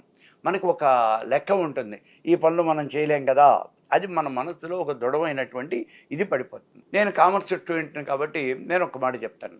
మేము చదువుకున్నప్పుడు ఆడిటింగ్ అని ఒక పేపర్ ఉండేది. మాస్టర్ గారు కాలేజీ క్లాసులోకి వస్తూనే, మా ఫైనల్ ఇయర్లోకి వచ్చాం, ఫైనల్ ఇయర్లో ఉండేది ఆ పేపర్, డిగ్రీ ఫైనల్ ఇయర్లో. మాస్టర్ గారు కాలేజ్ క్లాసులోకి వస్తూనే, రే ఈ ఆడిటింగ్ చాలా కష్టమైన సబ్జెక్ట్ రా, మీరు పాస్ అవ్వలేదు అయిపోయింది అని చెప్పేవాళ్ళు. మా సీనియర్స్ కూడా అదే మాట చెప్పేవాళ్ళు. సో అసలు మేము క్లాసు వినక్కర్లా, మాకు ముందు ఒక ఒపీనియన్ పడిపోయింది. కానీ నిజంగా చెప్పాలి అంటే ఆడిటింగ్ కష్టమా? మీకు తెలుసు కదా, ఏమీ కష్టం కదా. మరి ఆ ఒపీనియన్ అనేది అలా పడుతుంది. అలాగే మోక్షం మీద కూడా అలాంటి అంతే ఒపీనియన్ పడింది, చాలా కష్టం అండి, తోలు లేచిపోతుంది, అసలు మీరు చేయలేరు, డిటాచ్మెంట్ అనేది కాదు. ఎందుకు కాదు? ఎలా టు స్టార్ట్ విత్ ఎట్లా థాట్ ప్రాసెస్ ని మార్చుకోవాలి? ఒక్కటేనమ్మా, మమ అనుకుంటే బంధం, నా మమ అనుకుంటే మోక్షం. నాకు కాదు. అలానే నీ భార్య బిడ్డలను వదిలిపెట్టేసి నువ్వు రోడ్డు మీదకి వెళ్ళిపోమని నేను చెప్పలేదు. మీరు ఉండండి, వాళ్ళతోనే ఉండండి, వాళ్ళకి కావాల్సినవన్నీ చేయండి, వాళ్ళకి రోగం వచ్చింది దగ్గర ఉండండి, మందులు ఇవ్వండి, అంతేగాని వాళ్ళకి ఏదో అయిపోయిందని ఏడుస్తూ కూర్చోకండి. నువ్వు ఏడుస్తూ కూర్చుంటే వాళ్ళకి ఏమైనా అవ్వకుండా మంతుందా? ఏం లేదు కదా. ఇది మరి ఇలా ఎందుకు చేస్తున్నాడు అంటే కేవలం అజ్ఞానం చేత. మనం ఇప్పుడు చేసేవంటి తపస్సు కానీ, జపం కానీ, పూజలు కానీ, అర్చనలు, ఆరాధనలు, క్రతువులు, వ్రతాలు, యాగాలు, యజ్ఞాలు, హోమాలు, ఇవన్నీ కూడా దేనికోసం? వాళ్ళు చెప్తారు మోక్షం పొందడం కోసం అండి. మోక్షం పొందడం ఏంటి? పొందడం ఆల్రెడీ అది నీ దగ్గరే ఉంటే నువ్వు ఇంకా పొందటం ఏంటిది? నీ దగ్గరే ఉంది. నువ్వు ఇవి ఎందుకు చేస్తున్నావు అంటే నీ దగ్గర ఉన్న అజ్ఞానాన్ని వదిలించుకోవటానికి, నీ ఒంటికి పట్టిన మురికి వదిలించుకోవటం, సబ్బులేసి రుద్దుతున్నావు అంతే. అంతే అక్కడ జరిగేది. కాబట్టి అజ్ఞానాన్ని వదిలించుకుంటే నీకు మోక్షం అనేది, నువ్వు మోక్ష స్థితి చేరిపోయావు అంతే. ఆ మోక్ష స్థితికి నీ మార్గాన్ని సుగమం చేసేది శ్రీ విద్య. ఖచ్చితంగా శ్రీ విద్య. ఇక శాక్తేయ పద్ధతుల్లోనండి రకరకాల పోకళ్ళు మనం ఈ మధ్య కాలంలో ఎక్కువగా వింటున్నాం. కామాఖ్య అమ్మవారి గురించి వచ్చినంత ప్రాచుర్యం ఈ మధ్య కాలంలో బహుశా దేనికి రాలేదేమో అనిపిస్తుంది. రకరకాల వాళ్ళు అక్కడ యోని పూజలు చేస్తారని, లేకపోతే మీ పెళ్ళవ్వాలా కామాఖ్యకి వెళ్ళిపోండి, ఆ పూజ చేసేసుకోండి, పిల్లలు పుట్టాలా కామాఖ్యకి వెళ్ళిపోండి, డబ్బులు కావాలా కామాఖ్యకి వెళ్ళిపోండి. ఏమిటండి కామాఖ్యాదేవి అంత పవర్ఫుల్లా? నిజంగానే ఈ కోరికలన్నిటికీ care of address Kamakhya? Okay, ఇప్పుడు నాకు చిన్న అనుమానం. పెళ్ళవ్వాలా కామాఖ్యకి వెళ్ళిపోండి, వెళ్ళారు, పెళ్ళయిందా? పిల్లలు పుట్టాలా కామాఖ్యకి వెళ్ళండి, వెళ్ళారు, పిల్లలు పుట్టారా? మీరు స్టేట్కి చీఫ్ మినిస్టర్ అవ్వాలా కామాఖ్యకి వెళ్ళి అక్కడ దున్నపోతుని బలిస్తారు, కామాఖ్యలో దున్నపోతుని బలిస్తారు. ఆ దున్నపోతుని బలి ఇవ్వండి, ఏమవుతుంది? బలిస్తే 1,50,000 రూపాయలు నీకు డబ్బులు వదులుతాయి. నువ్వేమన్నా చీఫ్ మినిస్టర్ అయ్యావా? కాబట్టి ఇవన్నీ కూడా అది ఆ ఒక ఫ్లో, అది అలా వస్తుందంటే. ఇక్కడ ఆచారాల్లో ఈ శ్రీ విద్యకి సంబంధించిన కాదు ఈ ఆచారాలు, జనరల్ ఆచారాల్లో 2 రకాలైన ఆచారాలు ఉన్నాయి. ఒకటి కౌళాచారము, రెండోది సమయాచారం. సమయాచారం అంటే కేవలం మోక్షవాదులు. సమయాచారులు అంటే మోక్షాన్నే కోరుతారు. వాళ్ళ జయం ఒక్కటే మోక్షం, ఇంకేం మాట్లాడరు. ఇప్పుడు మనకి ఎలాంటి వాళ్ళు అంటే భాగవతంలో చెప్తారు చూడండి, ఆ రేపల్లెలో గోపాలకులు గోపికలు ఎలా ఉండేవాళ్ళు అంటే లేస్తూనే కృష్ణ కృష్ణ అంటూ లేచేవాళ్ళు, పడుకోబోయాక అదే నామం, ఏ పని చేస్తున్నా అదే నామాన్ని చెప్పి. వాళ్ళంతా కూడా మోక్షవాదులు, సమయాచారం. వాళ్ళకి ఇంకేం తెలియదు, అసలు పరమేశ్వర స్వరూపం ఒక్కటే తెలుసు. ఇక ఈ మోక్షవాదులు చూస్తే రెండోది కౌళాచారం. కౌళాచారం అంటే ఏమిటి? ఈ లోకంలో ఉన్నటువంటి కోరికలు, ఈ కోరికలు తీర్చుకోవటం అనేది వీళ్ళ యొక్క పని. ఏ రకంగా తీర్చుకుంటారు? ఏ రకంగా తీర్చుకుంటే మేము పూజ చేస్తాం. ఈ కౌళాచారంలో ఇప్పుడు ఇది మళ్ళీ 2 రకాలుగా ఉంటుంది. కౌళాచారంలో 2 రకాలు. ఒకటి ఏమంటే దక్షిణాచారము, రెండోది వామాచారం. దక్షిణాచారము అంటే వైదిక విధానం, సాత్వికం. వేదంలో ఏం చెప్పారో ఆ రకంగా. వేదంలో ఏం చెప్పారు అంటే వేద మంత్రాలతో పూజ చేయటం, లేదా వేదంలో ఇలా చేయమని చెప్తే యజ్ఞాలు యాగాలు చెప్పారు కదా, అలా మనం చేయటము అనేది అది ఒక పద్ధతి. దక్షిణాచారం అంటారు దాన్ని, మనమంతా దక్షిణాచార సంప్రదాయం. ఇక రెండోది వామాచారము అని అంటారు. వామాచారం అంటే ఏమిటి? ఇక్కడ క్షీరసాగర మంథనం జరుగుతూ ఉన్నటువంటి సమయంలో దేవతలంతానేమో సమయాచారాన్ని, వీళ్ళంతానేమో అంటే పని వాళ్ళు దక్షిణాచారాన్ని, రాక్షసులంతా వామాచారాన్ని అవలంబించారు అంటారు. ఈ వామాచారంలోకి వచ్చేప్పటికి ఏమవుతుంది, ఇక్కడ మధ్యం మాంసం తదా మధ్యం ముద్ర మైదనమేవచ్చ, ఈ 5 చాలా ఇంపార్టెంట్. మకారం అంటారు. ఇవి లేకుండా అసలు ఏమీ ఉండదు, ఇవే కావాలి. అంటే ఇక్కడ వీళ్ళకి ఏమంటే, మనం ఏ రకంగా అయితే మానవుడు తృప్తి పొందుతాడో అదే రకంగా దేవత కూడా తృప్తి పొందుతుంది. వీళ్ళ మైండ్ సెట్ అంతకన్నా పైకి వెళ్ళదు. నేనెంతో, భగవంతుడు కూడా అంతే. నాకు లంచం ఇస్తే నేను పని చేస్తాను, కాబట్టి భగవంతుడు కూడా లంచం ఇస్తే పని చేస్తాడు అంతే. ఇక్కడ మీరు చేసే పని అదే కదా. ఇప్పుడు వెంకటేశ్వరం గుళ్ళోకి వెళ్ళి 1,00,000 రూపాయలు వేసేస్తే నా కూతురు పెళ్ళి వస్తుంది, లేదా నా కొడుకు ఉద్యోగం వచ్చేస్తుంది. ఏమీ రాదు, అక్కడ గుండు గీస్తాడు అంతే జరిగేది. అలా ఏముండదు. ఎందుకంటే నువ్వు చేసేవంటి దాంట్లో మంచి ఏమిటి చెడు ఏమిటి అనేది భగవంతుడు కూడా చూస్తాడు కదా. ఇప్పుడు అందరూ వెళ్ళి నేను సీఎం కావాలి, నేను సీఎం కావాలి అని నమస్కారం పెట్టారు కదా. మరి ఎవడో ఒకడే సీఎం అవుతాడు కానీ ఇంతమంది ఎవరుగా. కాబట్టి నమస్కారాలు పెట్టిన వాళ్ళకి, యాగాలు యజ్ఞాలు చేసిన వాళ్ళకి, అంటే కోరికలు కోరిన వాళ్ళకి అందరికీ కూడా కోరిక తీరుతుందా అంటే అలా ఏం తీరదు. మరి కొంతమందికి ఎందుకు తీరుతోంది? కొంతమందికి ఎందుకు, నీ యొక్క చాలా కారణాలు డిపెండ్ అయి ఉంటాయమ్మా. అన్నింటికన్నా ఫైనల్గా వచ్చేది ఏమంటే, ఇద్దరి మధ్యన ఎవరిని సెలెక్ట్ చేసుకోవాలి, ఇద్దరు సమూహజీలే. ఎవరిని ఇప్పుడు భీముడు సుయోధనుడు ఇద్దరు యుద్ధం చేస్తున్నారు, మనం ఎవరు గెలవాలనుకుంటాం? భీముడే. ఎందుకు గెలవాలనుకుంటాం? భీముడి పక్షాన ధర్మం ఉంది కాబట్టి. భీముడి దగ్గర, వీళ్ళ దగ్గర మంచితనం అనేది, ధర్మము అనేది కొంతన్నా ఉంది, వాళ్ళ దగ్గర అస్సలు లేదు. కాబట్టి వీళ్ళని భగవంతుడు కూడా అలాగే చూస్తాడు. అంతే, ఖచ్చితంగా అంతే, ఖచ్చితంగా అంతే. మరి ఆ పక్షాన నీ పక్కన ధర్మం ఉంటే నువ్వు వామాచారం చేసినా భగవంతుడు కరుణిస్తాడు, దక్షిణాచారం చేసినా కరుణిస్తాడు అనుకోవచ్చా? వామేనవా దక్షిణైనా పూజనంత ఏదారు చెయ్యి. అమ్మవారిని పూజ చేయటంలో, భగవంతుడిని పూజ చేయటంలో వామాచారము దక్షిణాచారము అని 2 ఉన్నాయి. వామేనవా దక్షిణైనా, వామాచారం కానీ దక్షిణ కానీ నువ్వు ఎలా పూజ చేసినప్పటికీ కూడా నేను స్వీకరిస్తాను అనే చెప్తోంది ఆవిడ. ఆవిడ కావాల్సింది ఏమిటి? ఆ పూజ అనేది ఏకాగ్రతతో నువ్వు అమ్మవారిని ధ్యానం చేయటము. చేస్తావా? చెయ్యి. అయితే వాళ్ళు చెప్పేది అంటే కామాఖ్య చాలా గొప్పదైనటువంటి ప్రదేశము, అది సిద్ధక్షేత్రము. ఓకే, జీవితంలో ఒక్కసారినా అక్కడికి వెళ్ళి మనం మనకున్నటువంటి మంత్రాలు పారాయణలు అక్కడ చేసుకుంటే దానికి బలం చేకూరుతుందండి. ఇలా అక్కడికి వెళ్ళేవాళ్ళు కొన్ని వేల మంది ఉన్నారు. మన వాళ్ళే కొన్ని వేల మంది ప్రతి సంవత్సరం రెగ్యులర్గా పెడుతూ ఉంటారు వాళ్ళు. సో ఆ దాంట్లో తప్పేం లేదు. అయితే ఇక్కడ నువ్వు అడిగినటువంటి దాంట్లో వామాచారము అన్నప్పుడు, వామాచారంలో ఏను పూజలు ఉన్నాయి. ఈ పంచమకారాలని చాలా అది నిగూఢంగా ఉండేటటువంటి ఒక ఆచారం. ఖచ్చితంగా దాన్ని బహిర్గతం చేయటం అనేది మన విచక్షణ బట్టి ఆధారపడి ఉంటుంది. ఈ పంచమకారాలని కూడా ఎక్స్ప్లాయిట్ చేస్తూ ఉన్నారు.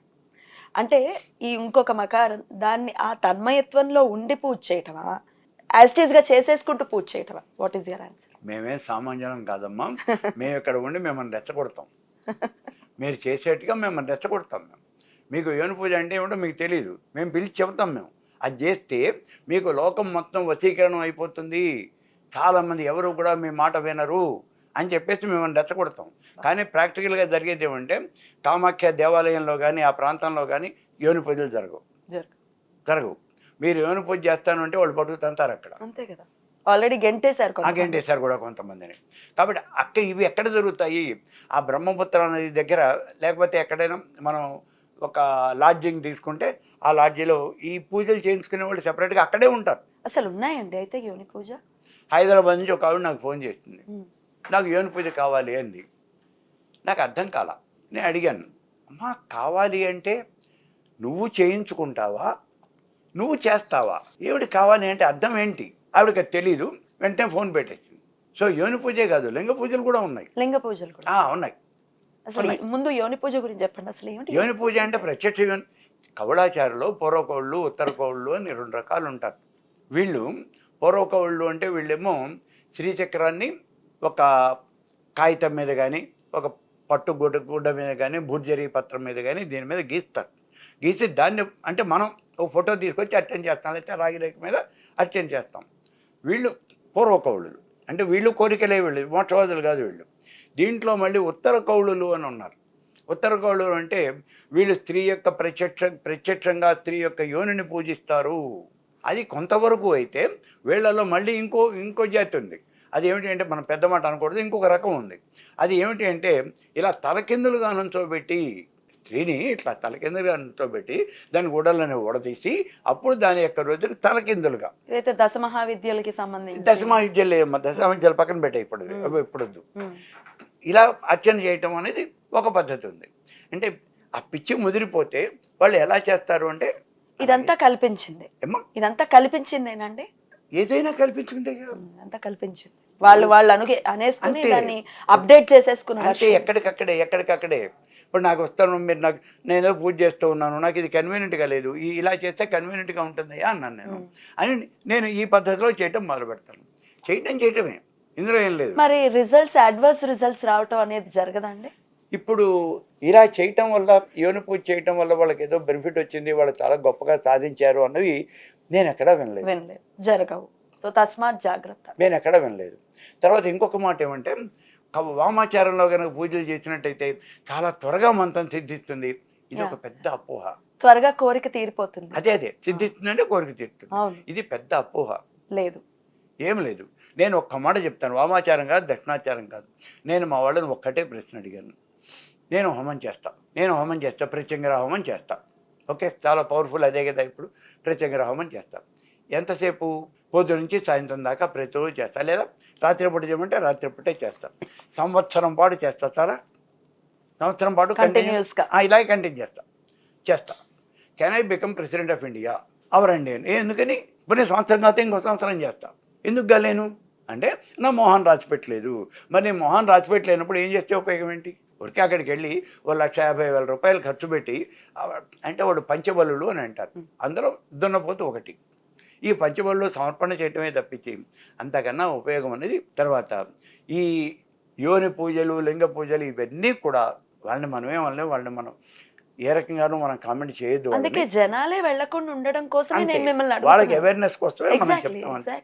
ఇది వామాచారం అనేది ఏమంటే మెయిన్ నీతిబాక్యమైనటువంటిది, సమాజంలో మనం అసలు ఆచరించలేనటువంటిది.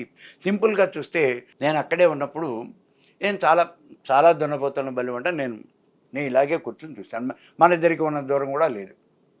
ఆ దున్నపోతు నాకు ఇంకా దగ్గరలోనే ఉంది. నేను కూర్చొని చూస్తూనే ఉన్నాను. ఆ రోజున ఆషాఢ మాసం అమావాస్య. 22 దున్నపోతలు బలి ఇచ్చారు వాళ్ళు. 22 దున్నపోతలను పొద్దునుంచే అమ్మవారి దగ్గరికి కూడా వెళ్ళలేదు నేను.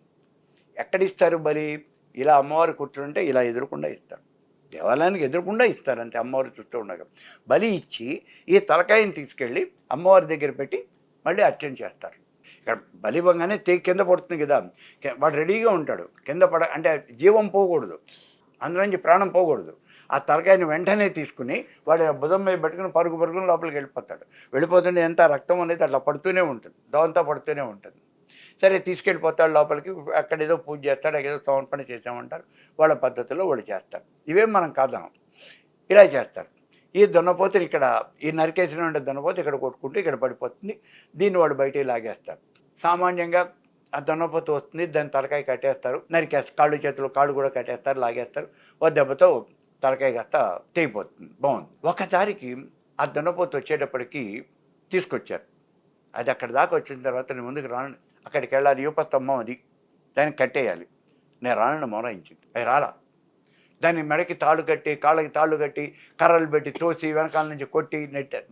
రాలా. అది చాలా ఇబ్బంది పెట్టింది అది. సరే చివరికి పట్టుకున్నారు. వీళ్ళు 10 మంది ఉంటే అది చేయగలిగింది ఏముంది. పట్టుకున్నారు, నరికేశారు అనుకోండి. ఈ నరికేసేస్తే నీ పనులన్నీ అయినాయా? అయితే మరి ప్రతివాడు వెళ్ళిపోయి లైన్ క్యూ కట్టేస్తారు కదా.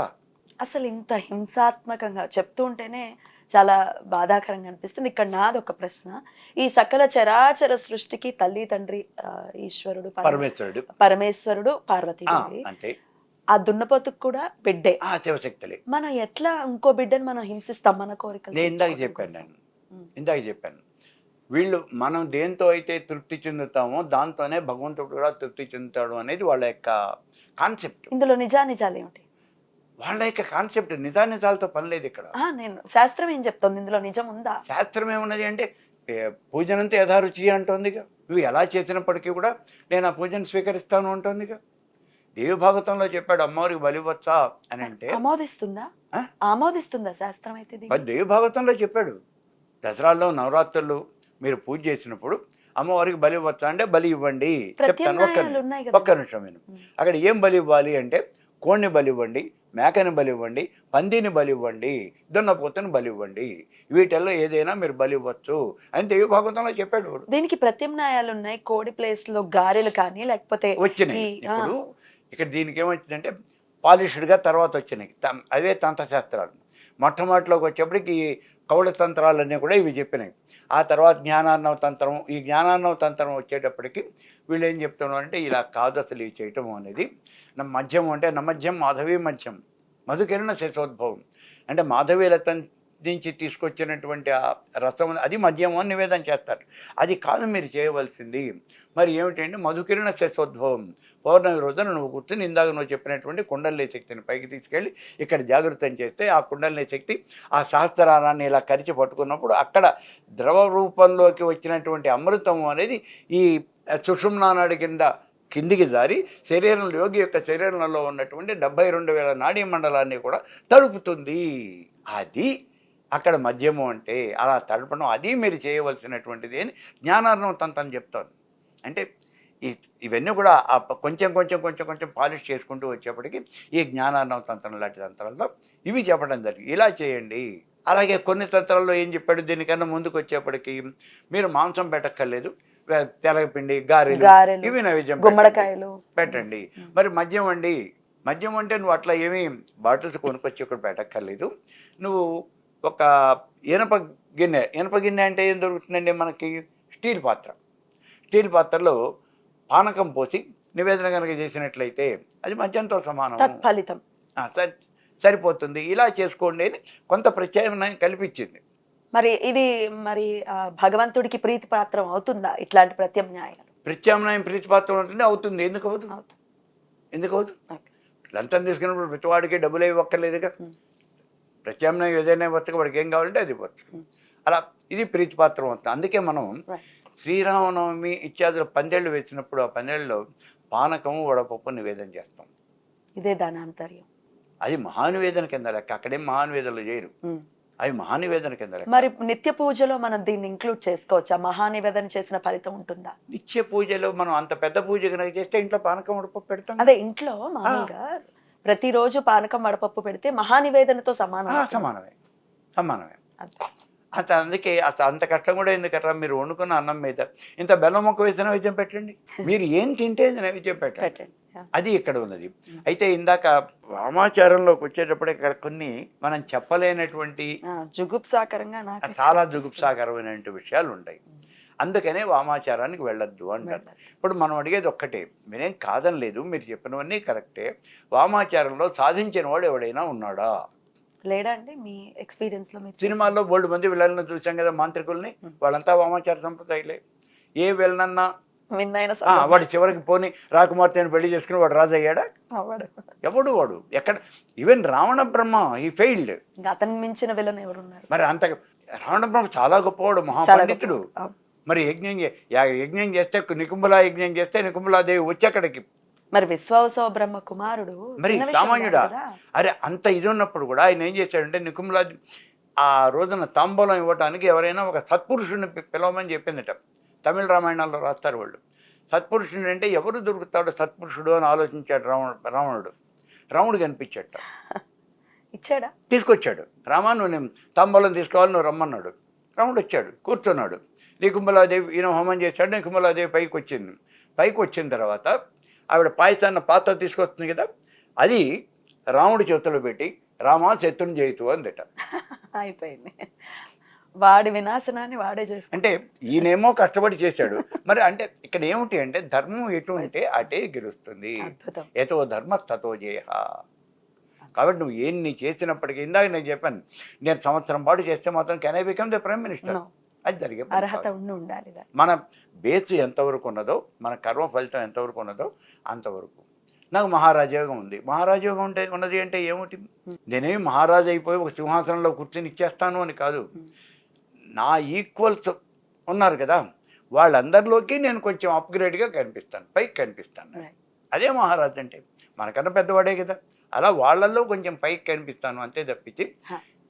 మిగిలినటువంటిగా నేనేదో రాజ్యాన్ని పరిపాలిస్తాను అలా అని మాత్రం కాదు. రాముడు అనే టాపిక్ వచ్చింది కాబట్టి అడుగుతున్నటువంటి ప్రశ్న. ఇవాళ రేపు చాలా ఆ, చాలా విపరీత ధోరణిలో ఆలోచిస్తోంది యూత్ అని చెప్పుకోవచ్చు. కొంతమంది రావణాసురుణ్ణి హీరోగా పోర్ట్రే చేయడం, అవును కర్ణుణ్ణి హీరోగా పోర్ట్రే చేయడం అవును. చూస్తున్నాం.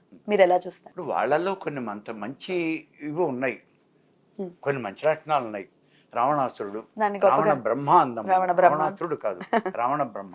Okay. అతనికి ఉన్నది ఒక్కటే, స్త్రీ లౌల్యం. అది ఒక్కటే ఆయనకున్నటువంటి అహంకారం. హనుమంతుడు ఉమ్. సుందరకాండలో సీతను వెతకడానికి వెళ్ళినప్పుడు ఆ ఆ లంకా నగరాన్ని చూస్తే ప్రతి ఇంట్లోనూ కూడా హోమాలు జరుగుతూ ఉన్నాయి, రాక్షసులంతా హోమాలు చేస్తూ ఉన్నారు.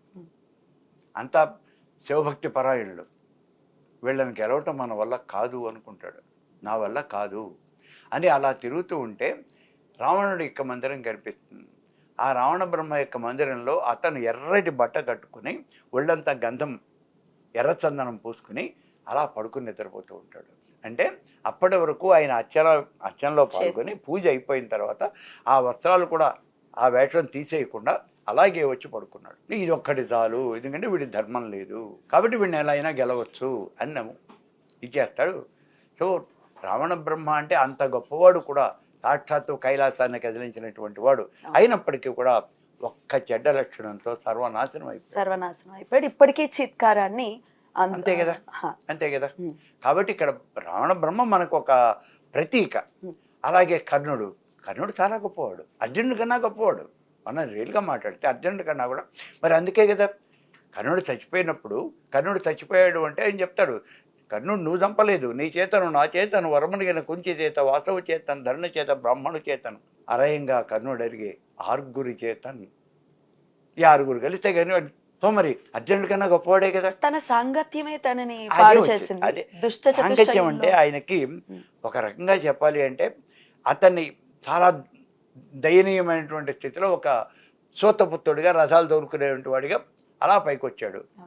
అటువంటి స్థితిలో ఈయన్ని రాజుని చేశాడు సుయోధనుడు. కాబట్టి నేను మిత్రత్వానికి ఇచ్చిన మాట కట్టుబడతాను అన్నాడు. భీష్ముడు ఏ తప్పు అయితే చేశాడో కర్ణుడు అదే తప్పు చేశాడు, భీష్ముడు అదే తప్పు చేశాడు. సింహాసనాన్ని రక్షిస్తాను అన్నాడు. సింహాసనాన్ని రక్షించడం అంటే సింహాసనాన్ని కాపాడటం కాదు నువ్వు చేయాల్సింది.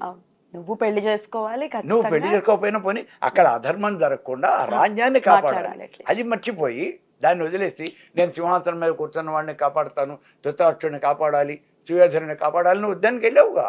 మరి సభలో ద్రౌపదిని వస్త్రాపహరణం చేసినప్పుడు నువ్వు మాట్లాడుకున్నా ఊరుకున్నావు కదా. ఒక్క భీష్ముడు లేచి అదేమిటి అని ప్రశ్న వేస్తే వెనక ద్రోణుడు, అశ్వత్థామ, కృపాచార్యుడు వీళ్ళు ముగ్గురు ఉన్నారు. వాళ్ళ ముగ్గురు చాలు కౌరవసేవన్న మొత్తాన్ని నాశనం చేయడానికి. మాట్లాడలేదు, కానీ ఎవరు మాట్లాడలేదు. అది ఏమిటి తాత అని ద్రౌపది వచ్చి అడిగితే తలకాయ ఉంచుకున్నాడు. దానికి శిక్షణ అనుభవం అంతే, తప్పదు. ద్రోణాచార్యుడు అంతే మాట్లాడలేదు. ద్రోణుడు మాట్లాడచ్చు, కానీ ఎందుకు మాట్లాడలేదు అంటే ఆయన తిండి లేక అడుక్కు తింటూ ఉన్నటువంటి స్టేజ్లో తీసుకొచ్చి ఆయన గురువుని చేశారు. అక్కడ కృతజ్ఞత. అశ్వత్థామకు కూడా పుత్రవాత్సల్యానికి బంధుడై తండ్రితో పాటే కొడుకు. అదే కృపాచార్యుడికి 5 లేదు, అందుకని కృపుడు బతికిపోయాడు, ఆయన బతికిపోయాడు.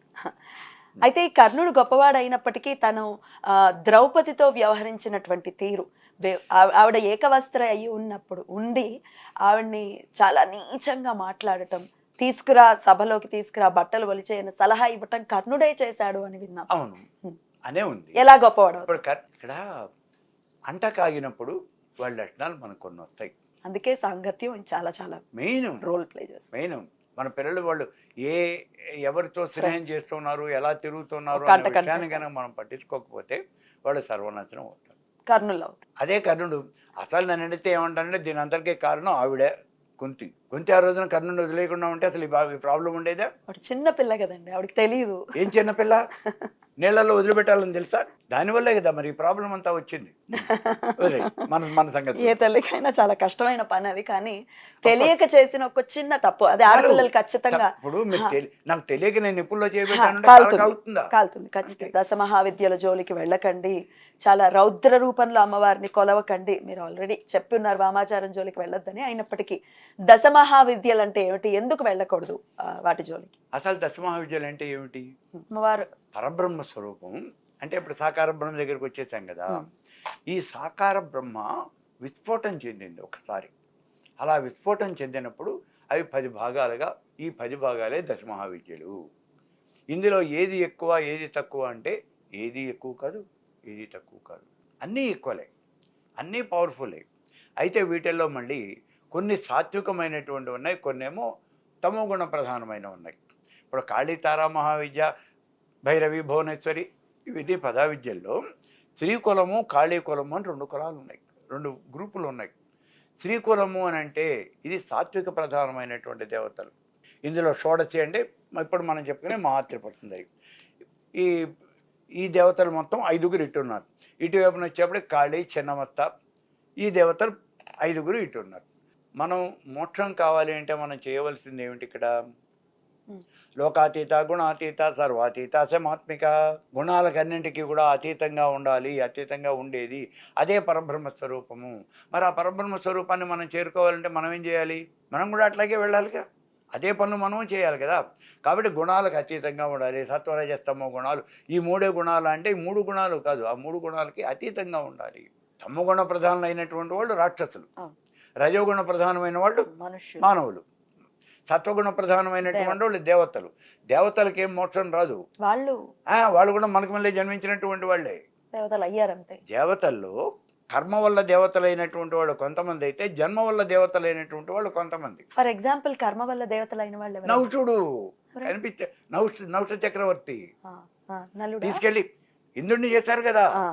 మరి ఇలాంటి వాళ్ళు, అలాగే కుబేరుడు ఒక రాకుమారుడు, ఆయన ఏదో సరే ఆ తర్వాత వచ్చైన ఉత్తర దిక్కుకి అధిపతి అయ్యాడు. కాబట్టి ఇలా గంధర్వులు గాను దేవతలు గాను వచ్చినటువంటి వాళ్ళు కర్మ చేత వచ్చినటువంటి వాళ్ళు కొంతమంది అయితే, జన్మ చేత మిగిలినటువంటి వాళ్ళు జన్మ చేత వచ్చినటువంటి వాళ్ళు. జన్మే లేదు కదా పరమాత్మ. ఎవరికి? పరమాత్మకి. ఈయన పరమాత్మ కాదుగా, వీళ్ళు ఓన్లీ దేవతలు. వీళ్ళ దేవతలు. ఫర్ ఎగ్జాంపుల్ వీళ్ళు ఇప్పుడు ఇంద్రుడు, వీళ్ళందరూ కూడా మనకి చెప్తున్నాడు కదా, కశ్యపుడికి, ప్రజాపతికి వాడు పుట్టిన సంతానమే కదా దేవతలంతా. ఈవెన్ వామనుడు కూడా జన్మించాడు కదా, ఉపేంద్రుడు కూడా. వీళ్ళందరూ కాబట్టి దేవతలందరూ జన్మించిన వాళ్ళు జన్మ చేత దేవతలు, వీళ్ళు కర్మ చేత దేవతలు. వాళ్ళకు కూడా మోక్షం అనేది తెలియదు. వీళ్ళు మోక్షాన్ని అంటే సత్వగుణ ప్రధానమైన మాత్రం చేత దైవత్వం పొందుతారు, కానీ వాళ్ళకేం మోక్షం రాదు. మరి మోక్షం రావాలి అంటే ఏం చేయాలి? వాళ్ళు కూడా మనకు మళ్ళీ నాన్న గడ్డి తినాల్సిందే, సాధన అన్ని రకాలైన సాధనలు చేయాల్సిందే. కానీ దైవత్వాన్ని ఎప్పుడైతే పొందారో అప్పుడు సుఖాలు అనుభవించడానికి అలవాటు పడిపోతారు వాళ్ళు. మరి ఈ కర్మ క్షయం అయిపోతుంది కదా. అయిపోగానే కర్మక్షయం అయితే, కర్మక్షయం అనేది ఎప్పటికవుతుంది? మీరు చేసుకున్నటువంటి కర్మ కల్పాంతం వరకు అనుభవించినప్పటికీ కూడా క్షయం కాదు. ఎందుకని అంటే ఎప్పటికప్పుడు ప్రజన్మ కర్మ 3 రకాలుగా ఉంది. దృఢ కర్మ, అదృఢ కర్మ, దృఢాదృఢ కర్మ. అదేనా? కాదు, ఇంకేమున్నాయండి? కర్మ అంటే ఇప్పుడు సంచిత కర్మ, ఆగామి కర్మ, ప్రారబ్ధ కర్మ. ప్రారబ్ధ కర్మ అంటే మనం చేసుకున్నటువంటి కర్మ అనుభవిస్తూ ఉంటాం. ఈ జన్మలో మనం అనుభవించే కర్మని ప్రారబ్ధ కర్మ అంటాం. ఆగామి కర్మ అంటే మనం ఈ జన్మలో చేసే కర్మ, ఈ జన్మలో అనుభవించేది ప్రారబ్ధం, ఈ జన్మలో చేసే కర్మ ఆగామి. మరి సంచితము, ప్రతి జన్మలోనూ మనం చేసినటువంటి కర్మ అంతా కూడా పోయి ఒక చోట బ్యాంకులో ఒక 100 రూపాయలతో రికార్డింగ్ డిపాజిట్ ఓపెన్ చేసాం. అది ప్రతి నెల 100 పడుతూనే ఉంటుంది. అంటే ప్రతి జన్మలోనూ మనం చేసిన కర్మ అక్కడ పడుతూనే ఉంటుంది. అది గుట్టల్లే పెరిగిపోతుంది. అది పెరిగిపోతుంటే ఇప్పుడు మనం ఏం చేస్తాం? అందులో నుంచి కొంత పార్ట్ మనం తీసుకుని ప్రతి జన్మలోనూ అనుభవిస్తాం. ఇక్కడే తేడా వస్తుంది. ఎంత పార్ట్ మనం అనుభవిస్తాం మనకు తెలియదు. ఇది భగవంతుడు నిర్ణయిస్తాడు. మంచి చేస్తే మంచి ఫలితం, సుఖం ఏదైనా చేస్తే. ఇప్పుడు మంచి చెడు 2 అనేవి ప్రతి మానవుడికి ఉంటాయి. మనం అనుకుంటాం బాగా డబ్బులున్న వాళ్ళంతా వీళ్ళైతే గొప్ప పుణ్యం చేశారు. నిజమే, పుణ్యం చేశారు, కానీ వాళ్ళు పాపం చేయలేదా? కేవలం పుణ్యం చేసిన వాడు, కేవలం పాపం చేసిన వాడు ఎవడు ఉండడు. ఇప్పుడు మనకి అంబానీ ఉన్నాడు, ఆయన చాలా రిచెస్ట్ పర్సన్, మరి అదృష్టవంతుడే కదా, కాదనలేదు. మొన్నే మరి 12,000 కోట్ల రూపాయలు, 12 లక్షల కోట్ల ఏదో స్కామ్ ఉంది అని చెప్పేసి ఈడీ కాస్త ఆయన మీద రైడ్ చేసింది. మరి ఇది ఎందుకు? వాళ్ళ అబ్బాయికి ఆరోగ్యం బాగాలేదు, మరి ఉంటుంది. ఇవన్నీ కూడా మంచి చెడు 2 రకాలైనవి ఉంటాయి. ఆ కర్మను వాళ్ళు అనుభవించవలసిందే. ఇది ప్రారంభ కర్మ, సంచిత కర్మ, ఆగామి కర్మ. ఈ సంచిత కర్మ దీన్ని మనం అనుభవించడం వల్ల కర్మ క్షయం అవుతుందా? అవదు. కల్పాంతం వరకు కర్మని అనుభవించినప్పటికీ కూడా అది క్షయం కాదు. ఎందుకంటే ఎప్పటికప్పుడు మళ్ళీ మనం చేస్తున్నాంగా. అది మళ్ళీ వచ్చేస్తుంది. ఆ రూపాయి తీసేసుకున్నాం, ఇక్కడి నుంచి 10 రూపాయలు కలుస్తుంది అక్కడ. బాబా ఎలా అండి దీనికి ఎండ్ కార్డ్ ఎలా పడుతుంది? అదే కదా చెప్పేది. దాని శుభం కార్డు పడాలి అంటే ఒకటే ఇక్కడ లెక్క ఉన్నది. ఏమిటిది? జ్ఞానాదేవత కైవల్యం. అందుకే చెప్పాడు జ్ఞానాగ్ని సర్వకర్మాణి భస్మనా కుర్తి అర్జున. జ్ఞానం చేత నీకు కర్మ అనేది నాశనం అయిపోతుంది. చాలా ఇవన్నీ చాలా చాలా సూక్ష్మమైనటువంటి పాయింట్లు ఇవి. ఏదో మనం నోటుకు వచ్చినట్టు చెప్పేయడానికి వీలు లేదు. అవును. కర్మ ఫలితాన్ని మనం అనుభవించాలా ఇంకేమైనా మార్గం ఉందా అనుభవించకుండా తప్పించుకోవడానికి? కదా. ఇప్పుడు కర్మ ఫలితాన్ని మనమే అనుభవిస్తామా, ప్రతివాడు అనుభవిస్తాడా? ఈవెన్ ఒక దేవుడు కర్మ చేశాడు, దేవుడు కూడా కర్మ ఫలితాన్ని అనుభవిస్తాడా? చూడాల్సిందేగా. మరి నారదుడు బ్రహ్మర్షి అనేక సార్లు భూలోకంలో జన్మలు ఎత్తాడు కదా, కాబట్టి కర్మ ఫలితాన్ని అనుభవించాడు కదా. దీన్ని బట్టి మనకేం తెలుస్తోంది? కర్మకి ఎవరు అతీతులు కాదు. ఇంద్రుడు ఉన్నాడు కదా, ఆ రోజున గౌతమి దగ్గరికి పోయాడు కదా, మరి సహస్రాక్షుడు అయ్యాడు కదా. మరి కర్మ ఫలితాన్ని ఎలా నువ్వు తప్పించుకున్నావు? లేదు. మరి ఇదే ముక్త పురుషుడు కర్మ ఫలితాన్ని తప్పించుకోగలడా? మార్గం ఉందా? ఇప్పుడు నా ప్రశ్న అసలు ఉందా? మార్గం చాలా పెద్ద ప్రశ్న. చాలా మంది ఏం చెప్తూ ఉంటారంటే ముక్త పురుషుడు ఏం చేసినప్పటికీ ఆయన కర్మ ఫలితం ఉండదు. ఎందుకనంటే ఆయన ఆ కర్మని లోక క్షేమం కోసం చేస్తాడు, లోకాల యొక్క క్షేమం కోసం చేస్తాడు, కాబట్టి ఆ కర్మ ఫలితం అనేది ఉండదు అని. ఇది మనమే డిసైడ్ చేద్దాం. శ్రీ మహావిష్ణువు ఎవరైనా సాకార బ్రహ్మ, అంతేగా, వైకుంఠంలో ఉన్నాడు సాకార బ్రహ్మ. ఒకరోజు నారదుడు వచ్చాడు ఆయన దగ్గరికి. శ్రీ మహావిష్ణువు నేను పెళ్లి చేసుకోవాలనుకుంటున్నాను, భూలోకంలో ఒక రాజుగారి కుమార్తె ఉన్నది, ఆయన స్వయంవరం ప్రకటిస్తున్నాడు, ఆవిడ పేరు రమాదేవి, స్వయంవరం ప్రకటిస్తున్నాడు, నేను ఆ అమ్మాయిని నేను చేసుకోవాలని అనుకుంటున్నాను, నాకు నచ్చింది, ఆవిడ శ్రీహరిని తప్పించి ఎవరిని పెళ్లి చేసుకోనని ఒక మాట చెప్పేసింది, ఒక బీట్మెంట్ కూర్చుంది, కాబట్టి నాకు హరి రూపం కనుక నువ్వు ఇచ్చినట్లయితే నేను వెళ్ళి పెళ్లి చేసుకుంటాను అన్నాడు. సరే ఇచ్చాను పో అన్నాడు విష్ణువు, శ్రీ మహావిష్ణువు. సరే వచ్చాడు, స్వయంవరానికి వెళ్ళాడు. స్వయంవరంలో ఈయన అందరితో పాటుగా తలక ఇంత మార్గం ముందుకు దాచాడు, ఆవిడ పొలమాల వేయడం. ఆ చివరిలో ఎవరో కనిపించాడు, మాల వేసి నేను పెళ్లి చేసుకుని వెళ్ళిపోయింది, అయిపోయింది. ఇప్పుడు ఈయనకు కోపం వచ్చింది. ఆవిడ ఎవరిని చేసుకుంది? శ్రీ మహావిష్ణువుని చేసుకుంది. ఆయన వచ్చాడు, మోసం చేసి నువ్వు ఆ అమ్మాయిని చేసుకెళ్ళిపోయావు కాబట్టి నేను నీకు చాలా కోపంగా వెళ్ళిపోయాడు, నేను నీకు శాపం పెడుతున్నాను అన్నాడు. నారదుడు శ్రీ మహావిష్ణువు శాపం పెట్టాడు. ఏమిటి శాపం? నువ్వు భూలోకంలో నరుడిగా జన్మించు, నాకు భార్య లేకుండా చేసావు కదా, అందుకని నీ భార్యని ఒక రాక్షసుడు ఎత్తుకుపోతాడు, నా కోతిముఖం, హరి అంటే కోతిముఖం ఇచ్చాడు ఆయన, నాకు కోతిముఖం ఇచ్చావు కదా, అందుకని కోతుల యొక్క సహాయంతోనే మళ్ళీ నానా గడ్డి తిని నీ భార్యను నువ్వు సంపాదించుకుంటావు అని శాపం పెట్టాడు. ఎవరికి? సాక్షాత్తు శ్రీ మహావిష్ణువు సాకార బ్రహ్మ. ఆ మాట గుర్తించండి. సరే అయిపోయింది. శ్రీరామచంద్రుడిగా జన్మించాడు. జన్మించిన తర్వాత ఏం చేశాడు? రాముడిగా పుట్టిన తర్వాత అరణ్యానికి వెళ్ళాడు, చెట్టు తాత నుంచి వాళ్ళని చంపాడు. దానికి కారణాలు దానికి ఉన్నాయి, కాదనం లేదు, చంపాడు ధర్మరక్షణార్థం. ఓకే, ధర్మరక్షణార్థం చేసినప్పుడు ఆయన కర్మ ఫలితం అంటకూడదు, అంతే కదా. అయినా ఒక జంతువుని చంపినప్పుడు నరులతో రిలేట్ చేయకూడదు కదా. ఓకే, చోటు కోసం కొంచెం వెనక్కి వెళ్ళాడు, చాలా కారణాలు ఉన్నాయి. ఓకే, కాంట్రవర్షియల్ పాయింట్ అది. కానీ అక్కడ ఏం చెప్పాడు? సాక్షాత్తు ముక్త పురుషుడైనప్పటికీ కూడా ఈ భూమి మీద నువ్వు జన్మించినప్పుడు ఈ శరీరంతో నువ్వు ఏ రకమైనటువంటి పాపం చేశావో, ఏ కర్మ చేశావో ఆ కర్మ ఫలితాన్ని నువ్వు అనుభవించి తీరాలి, అంతే లెక్క. ఇక్కడ కంప్యూటర్లో పెట్టేశారు, అది నొక్కితే ఆ బటన్ నొక్కితే అది వస్తుంది, అంతే. ఇక్కడ నీకోసం నా కోసం ఎక్సెప్షన్ ఉండదు. సరే, ఇప్పుడు చెట్టు దాటి నుంచి బాణం వేసి కొట్టాడు. బాణం వేసి కొడితే ఏమైంది? వాళ్ళు చచ్చిపోయాడు. మరి పాపం ఎవడు భరిస్తాడు? నువ్వే భరించాలి. అందుకని ఏమైంది? మరు జన్మలో ద్వాపరయుగంలో శ్రీకృష్ణ పరమాత్ముడిగా జన్మించి వాళ్ళేమో బోయేవాడుగా జన్మించి ఆయన బాణం పెట్టి కొడితే ఈయన కాస్త పరమపదించాడు. సరే, బాగుంది. అంటే మరి ఇప్పుడు కర్మ ఫలితాన్ని అనుభవించాడా లేదా? అనుభవించాడు. ఎంత అది ధర్మం ఇమిడి ఉన్నా. అంతేకాదు, ఇంకొకటి విడుదల చేశాడు. కురుక్షేత్ర సంగ్రామం అయిపోయింది. 18 అక్షోహిణీల, నిజంగా హీరో ఆఫ్ మహాభారత ఎవరు? కృష్ణుడే. 18 అక్షోహిణీల సైన్యం అటు ఇటు ఇది లేకుండా పాకివాడి చీపురు ఎలా అయితే ఊడ్చేస్తుందో అలా మొత్తం ఊడ్చి పారేశాడు. ఇప్పుడు గాంధారి ఒక శాపం పెట్టి 100 మంది పిల్లల్ని కన్నాను, నీళ్లు వదిలిపెట్టాన్ని ఒక్కడు కూడా లేకుండా చేశావు, నువ్వు తలుచుకుంటే యుద్ధం ఆపలేకపోయావా? దూతగా వచ్చాడు కదా, ఆపడానికి ట్రై చేశాడు కదా. ఆయన దూతగా వచ్చి రెచ్చగొట్టాడు. అయ్యో, దేనికదే మనం దూతగా వచ్చి రెచ్చగొట్టాడు. చెప్పాడు కదా, జెండాపై కపిరాజు యుద్ధానికి వస్తే మీరందరూ చచ్చిపోతారు అన్నాడు.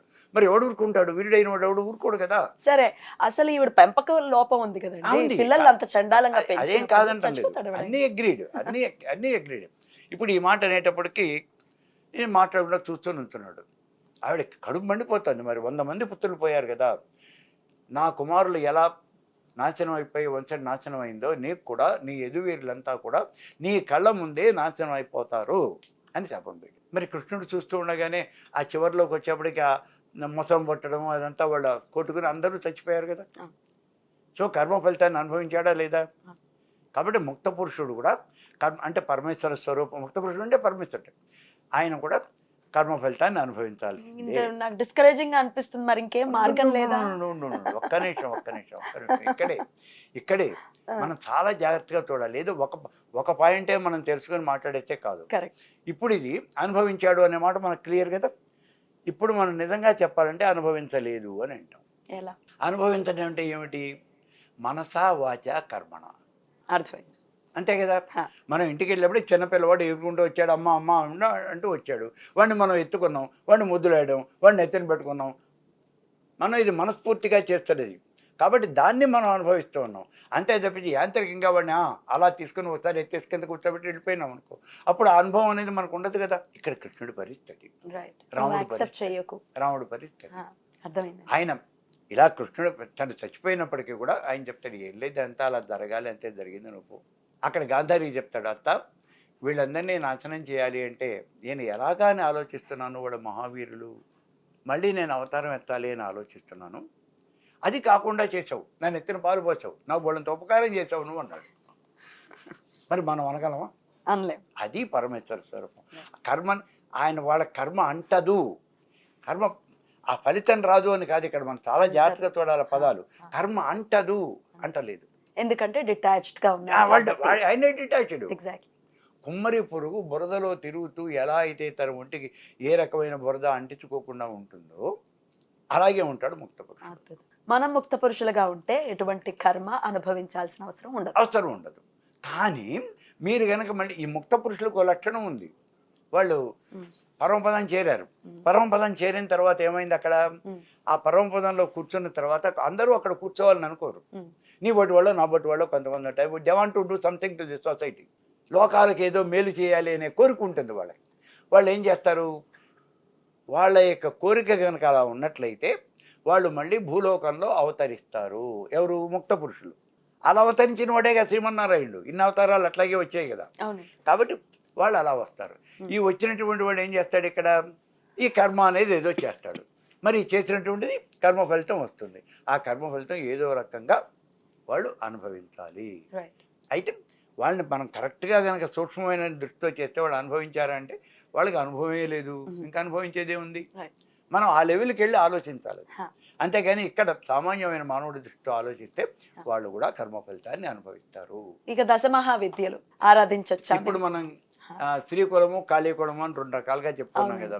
ఈ దశమహావిద్యలన్నీ కూడా పూర్ణ విద్యలు, పూర్ణ దీక్ష అనే విషయాన్ని మర్చిపోతున్నారు మన వాళ్ళు. పూర్ణ దీక్ష కింద కన్సిడర్ చేయాలి. అది పూర్ణ దీక్షలే కదా. మరి షోడశి, అందులో ఒకటి షోడశి కదా. షోడశి పూర్ణ దీక్ష అనే సంగతి మన అందరికీ తెలుసు కదా. దానికి పాదుకాంత పూర్ణ దీక్ష అని మనం దీక్షిస్తున్నాం కదా. మరి దాంతోపాటు ఉన్నటువంటివిగా మిగిలినవన్నీ అవి కూడా పూర్ణ దీక్షలేగా. మరి ప్రత్యంగరని చేయొద్దు ప్రత్యంగర దశమహావిద్యలో లేదు కాదు, అష్టమాతృకుల. అసలు ప్రత్యంగర అనేది ఒక సెపరేట్ దేవత అంతే. అది మరి సప్తమాతృకుల సప్తమాతృకలో లేదు, అసలు వాటిల్లో కూడా లేదు. సప్తమాతృకలు అంటే ఈ బ్రాహ్మీ, మహేశ్వరి, కౌమారి, వైష్ణవ వాళ్ళలో ప్రత్యేకత ఉండదు. ఈ దశమహావిద్యల్ని ఇప్పుడు ఉగ్రమైనటువంటి దేవతలు, సాత్వికమైనటువంటి దేవతలు 2 రకాలుగాను ఉన్నారు. సాత్వికమైనటువంటి దేవతలనే మనం అర్చన చేయండి, ఉగ్రమైన దేవతలు వద్దు అని అంటాం. ఎందుకు వద్దు? ఇప్పుడు ఏమవుతుందంటే ఏదైనా ఒక దేవతని అర్చన చేసినప్పుడు ఆ దేవత యొక్క లక్షణాలు మనకు వస్తాయి. మనకు సింపుల్ సేయింగ్ ఉంటుంది, 7 అడుగులు వేస్తే వారు వీరవుతారు అని. అంతే కదా. ఇప్పుడు కరెక్ట్గా చెప్పాలి అంటే నేను నీతో పాటు ఇట్లా ఒక 4-5 రోజులు వరుసగా కంటిన్యూగా ఏదో ఒక ఇంటర్వ్యూ కూర్చున్నాను అనుకో. కూర్చుంటే ఏమవుతుంది, ఆ తర్వాత 6వ రోజున నీకు మళ్ళీ ఇట్లా మొహం తిప్పటం లేదా ఇట్లా కళ్ళు తిప్పటం ఇలాంటి పనులే చేస్తాను. ఎందుకంటే ఇమిటేషన్ అనేది మనకు వచ్చేస్తుంది ఆటోమేటిక్గా, బాడీ మైండ్ అడాప్ట్ చేసుకుంటుంది, చేసేస్తుంది. అవునండి. అదే చిన్నపిల్లలు అయితే ఇంకా తొందరగా ఇంకా imitate తేలిగ్గా చేస్తారు. వచ్చేది. అవును. అందుకని ఈ ఉగ్రదేవతల్ని వాళ్ళ జోలికి గనక పోతే వాళ్ళ లక్షణాలు మనకు వస్తాయి. ఓకే. ఏ దేవతను ఉపాసన చేసినా సరే, సాత్వికమైన దేవతను ఉపాసన చేస్తే సాత్వికమైన సాత్విక. లక్షణాలు వస్తాయి, ఉగ్ర దేవత అంటే ఉగ్ర లక్షణాలు వస్తాయి. ఉమ్. ఆ ఉగ్ర లక్షణాలు నీకు మంచిదా. అందుకే ఉగ్ర దేవతలను ఉపాసన చేసేవాళ్ళు చాలా కోపంగా ఉంటారు. ఉంటారు. ఇదివరకంతా చెప్పేవాళ్ళు ఉమ్. శ్రీ విద్యోపాసకులకు కోపం ఎక్కువ అని. శ్రీ విద్యోపాసకులకు కోపం ఎక్కువ కాదు. గతంలో ఇక్కడ ఏమైందంటే ఈ మిగిలినటువంటి దేవతలు అంగదేవతలు ఉన్నారు ఇక్కడ. శ్రీ విద్య అంటే ఆ పరమేశ్వరి అని చెప్పుకున్నాం. అందులో ఉండే 3 మంత్రాలు, బాలమంత్రం, పంచదశి, షోడశి, ఈ 3 మంత్రాలే. ఈ 3 కాకుండా మన కోరికలు తీర్చడం కోసం అంగమంత్రాలు కొన్ని ఉన్నాయి, అవన్నీ చేస్తూ ఉంటాం. అందులో ప్రత్యేకత కూడా ఉంటుంది, ఖాళీ ఉంటుంది. ఈ అంగమంత్రాలు చేస్తూ ఉంటాం. ఈ మంత్రాలు ఇప్పుడు సినిమాలో వాడు చూపించే మాంత్రికుడు ఈయన కూడా శ్రీ విద్యాపరుడు అంటే ఆయన శ్రీ విద్యాపరుడు కాదు, మోక్ష విద్య మాత్రమే శ్రీ విద్య అనబడుతుంది. కౌలాచారంలో చేసే శ్రీ విద్య కాదు. ఒక మనం పేరు చెప్పుకోవద్దు, ఒక ఒక పీఠం ఉంది. ఆ పీఠంలోకి వెళ్ళాను ఆ పీఠంలోకి. ఆ పీఠంలో ఏముంటుందో తెలుసా, అక్కడ శివలింగం పెట్టాడు. ఏమిటి శివలింగం అని, ఏమిటి శివలింగం అన్న, అక్కడ శివలింగం ఉంటుందని మీరు దర్శనం చేసుకోండి అన్నాడు. ఏమిటి దర్శనం చేసుకునే శివలింగాన్ని పురుషాంగాన్ని తీసుకొచ్చి అక్కడ నుంచో పెట్టాడు. ఇది శివలింగము అన్నాడు. ఆ కింద ఇక్కడ యోని పూజ చేస్తారండి అన్నాడు. ఏం చెప్పాలి మనం ఇప్పుడు దానికి? మనం వాళ్ళని ఏమనం, ఇది మా సంప్రదాయం అంటారు వాళ్ళు. కాబట్టి వాళ్ళని మనం ఏమనం. అంటే ఇలాంటి వాళ్ళు కూడా ఉన్నారు అంతే తప్పించి వాళ్ళు ఏదో చేసేది తప్పని మనం చేసేది రైట్ అని అలా మనం ఎప్పుడూ చెప్పం. ఎవరి ఇష్టం వచ్చినట్టు వాళ్ళు చేసుకుంటారు ఇక్కడ. సో దశమహావిద్యల గురించి మీరు చెప్పింది ఏంటంటే ఇది దశమహావిద్యలు. దీంట్లో కూడా మనం చేయవలసింది కేవలము సాత్వికమైనటువంటి దేవతల్ని ఆరాధన చేయటమే బెటర్. రైట్. అందులో ఇంకొక విషయం ఏమంటే ప్రతివాడు ఇవాళ రోజున నేను దశమహావిద్యలు చేస్తున్నానండి, నీకు ఏముంది, బేస్ అనేది లేదు, గురుమంత్రం లేదు, గురుత్రయం లేదు, నువ్వు వెళ్ళిపోయి దశమహావిద్యల్ని చేసేస్తావా? నువ్వు తిప్పికొట్టే పరిస్థితి ఉంటుంది. అదే కదా. ఇప్పుడు ఏమైనా ప్రాబ్లం వస్తే నేను ఎవడు రక్షిస్తాడు? నేను మంత్రం చెప్పిన వాడు ఎవరిని రక్షిస్తాడా? అందులో ఇంకో మాట చెప్తున్నారు, మంత్రం నాకు దేవత కల్లో కనిపించింది అండి, కల్లో కనిపించి చెప్పింది. ఓకే, చాలా బాగుంది, కరెక్ట్ కాదా అండి? సార్ నేను కరెక్ట్ అవును కాదు అనే మాట చెప్పాలా. ఒకసారి ఒక అతను నాకు వచ్చాడు, నాకు ఏదో చిన్న అనుమానం ఉంది అన్నాడు. నువ్వు మంత్రం ఎవరి దగ్గర చెప్పుకున్నావు అన్నాను. నాకు కల్లో కనిపించిందండి అన్నాడు. వెరీ గుడ్, నేను చేస్తున్నానండి అన్నాడు. చెయ్యి. అనుమానం వచ్చింది అన్నాడు. నేను మంత్రం చెప్పింది ఎవరు? దేవత. మరి వెళ్ళి ఆవిడ అడుగు. ఆవిడే ఇచ్చింది కదా. నాకేం తెలుసు, ఇచ్చాడు, చెబుతున్నావు కదా, కల్లో కనిపించి చెప్పింది కదా, మళ్ళీ కల్లోకి వీలు ఆవిడని అడుగు. నాకు అనుమానం వచ్చిందమ్మా, ఏంటి సాల్వ్ చేయని అడుగు. గురువు దగ్గర మంత్రం తీసుకునే ఎందుకు? నీకు అనుమానం వస్తే వాడు సాల్వ్ చేస్తాడు అని. ఇట్లా గురువుల దగ్గరికి వెళ్లకుండా గూగుల్లో వెతికేసుకోవటం, ఇట్లా పుస్తకాల్లో చదివేయటం, లేకపోతే యూట్యూబ్లో చెప్పేస్తున్నారని చదివేయటం ఎటువంటి ఫలితాలను ఇస్తుంది అనుకోవచ్చండి? నీకు అది ఫలితం ఎలా ఇస్తుంది? నీ అదృష్టం, దైవాధీనం, జగత్సర్వం. నువ్వు మంత్రం చేసుకున్నావు, నువ్వు మంత్రంలో తప్పు చేసావో రైట్ చేసావో మనకు తెలియదు. ఒకసారి అక్షరాలు ఏమన్నా తప్పు పడితే మనం చెప్పలేము. భార్యకు ఒంట్లో బాగాలేదు, నా భార్యను రక్షించు అని మంత్రం చేస్తున్నాడు. ఆ చూసిన పుస్తకంలో పొరపాటున రకారాన్ని బదులు బకారం పడింది. రక్షించబోయింది భక్షించు అని చేశాడు. అయ్యేస్తా బట్టి ఇప్పుడు నన్ను ఏం చేయమన్నావు అంటే నేనేం చేస్తాను? తప్పు చదివేసావు, అయిపోయింది. నువ్వు ఏదైతే కోరుకున్నావో అదే జరిగింది. కాబట్టి అలా ఎప్పుడూ చేయవద్దు. గూగుల్లో మంత్రం ఉంటుంది అంతే తప్పించి ఆ మంత్రం ఎలా చేయాలి, ఎన్ని చేయాలి, చేస్తే నీ అనుభవాలు ఎలా వస్తాయి, దానికి ఏమన్నా ఒకవేళ ఇబ్బంది వస్తే నువ్వు ఎలా ఈ రెమెడీస్ అన్ని అందులో ఉండవు. అది గురుముఖతగానే తీసుకోవాలి. ఎప్పుడూ మంత్రం అనేది గురుముఖతగా చెప్పుకోండి. పుస్తకాల్లో చదివేసుకునండి. ఒక పెద్ద ఆయన చెప్తే నేను విన్నాను, పుస్తకాల్లో ఈ మంత్ర నిర్మాణం ఏదైతే ఉందో కొంచెం అటు ఇటుగా కూడా ప్రచురిస్తారు. ఎందుకంటే సరి అయిన గురువు అయితే తెలుస్తుంది, ఏ అక్షరం ఎక్కడ పడాలి అనేది తెలుస్తుంది, కావాలనే అలా ప్రచురిస్తారు అని నేను చదవడం జరిగింది. నిజమేనా? కావాలి అని ఎవరు అట్లా ప్రచురించరు. ఉన్నటువంటి మంత్రాన్ని ఉన్నట్టుగా, అంటే వాళ్ళకి తెలిసిన మంత్రాన్ని. అయితే ఇక్కడ తేడా ఎక్కడ వస్తుందంటే ఒకే దేవతకి సంబంధించినటువంటి బోల్డ్ మంత్రాలు ఉన్నాయి. మనకి సప్తకోటి మంత్రాలు ఉన్నాయి. సప్తకోటి ఇప్పుడు బాలమంత్రం ఉంది. బాలమంత్రం అంటే ఉన్న దేవత ఒక్కటే, కానీ నేను రాసినటువంటి పుస్తకాలని 18 రకాల మంత్రాలు ఇచ్చాను. ఇవన్నీ బాలమంత్రాలే. మరి దేన్ని పట్టుకోవాలి? మీ గురువు గారు ఏం చెప్తే అది చేయండి. అయితే ఇక్కడ వచ్చే అనుమానం అంటే ఇన్ని మంత్రాలు ఎందుకు రావాలి, ఇన్నెందుకు రావాలి? మంత్రం అనేది ఋషి ప్రోక్తం.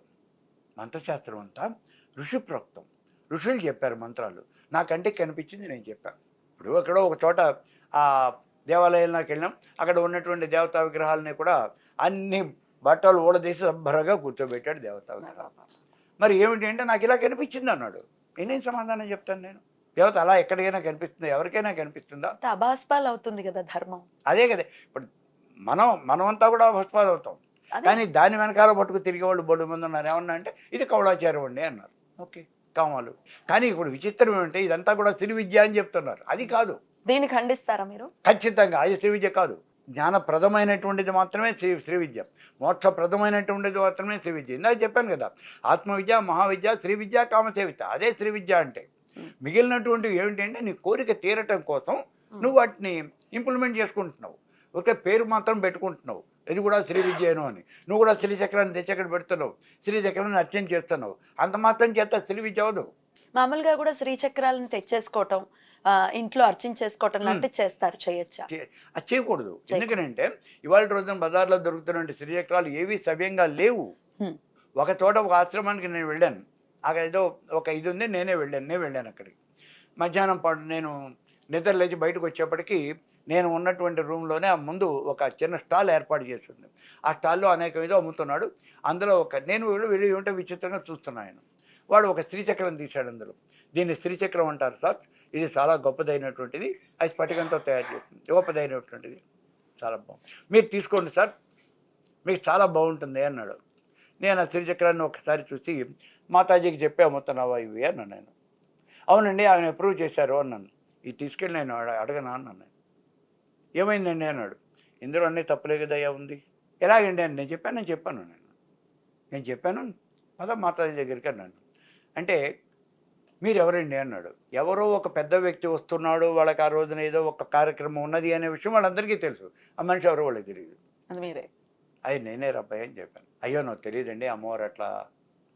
సో తప్పులు ఉన్నాయి దాన్ని తయారు చేసే విధానం. అందుకే శ్రీచక్రాన్ని తీసుకునేప్పుడు గురువు గారిని అడిగి ఆయన తీసుకోమన్న శ్రీచక్రం మాత్రమే తీసుకోండి. ఇట్లా యంత్రాలు, ఫోటోలు మీ ఇష్టం. అసలు యంత్రాలు, ఫోటోలు వినే సరదా కోసం పెట్టుకునేవర్రా.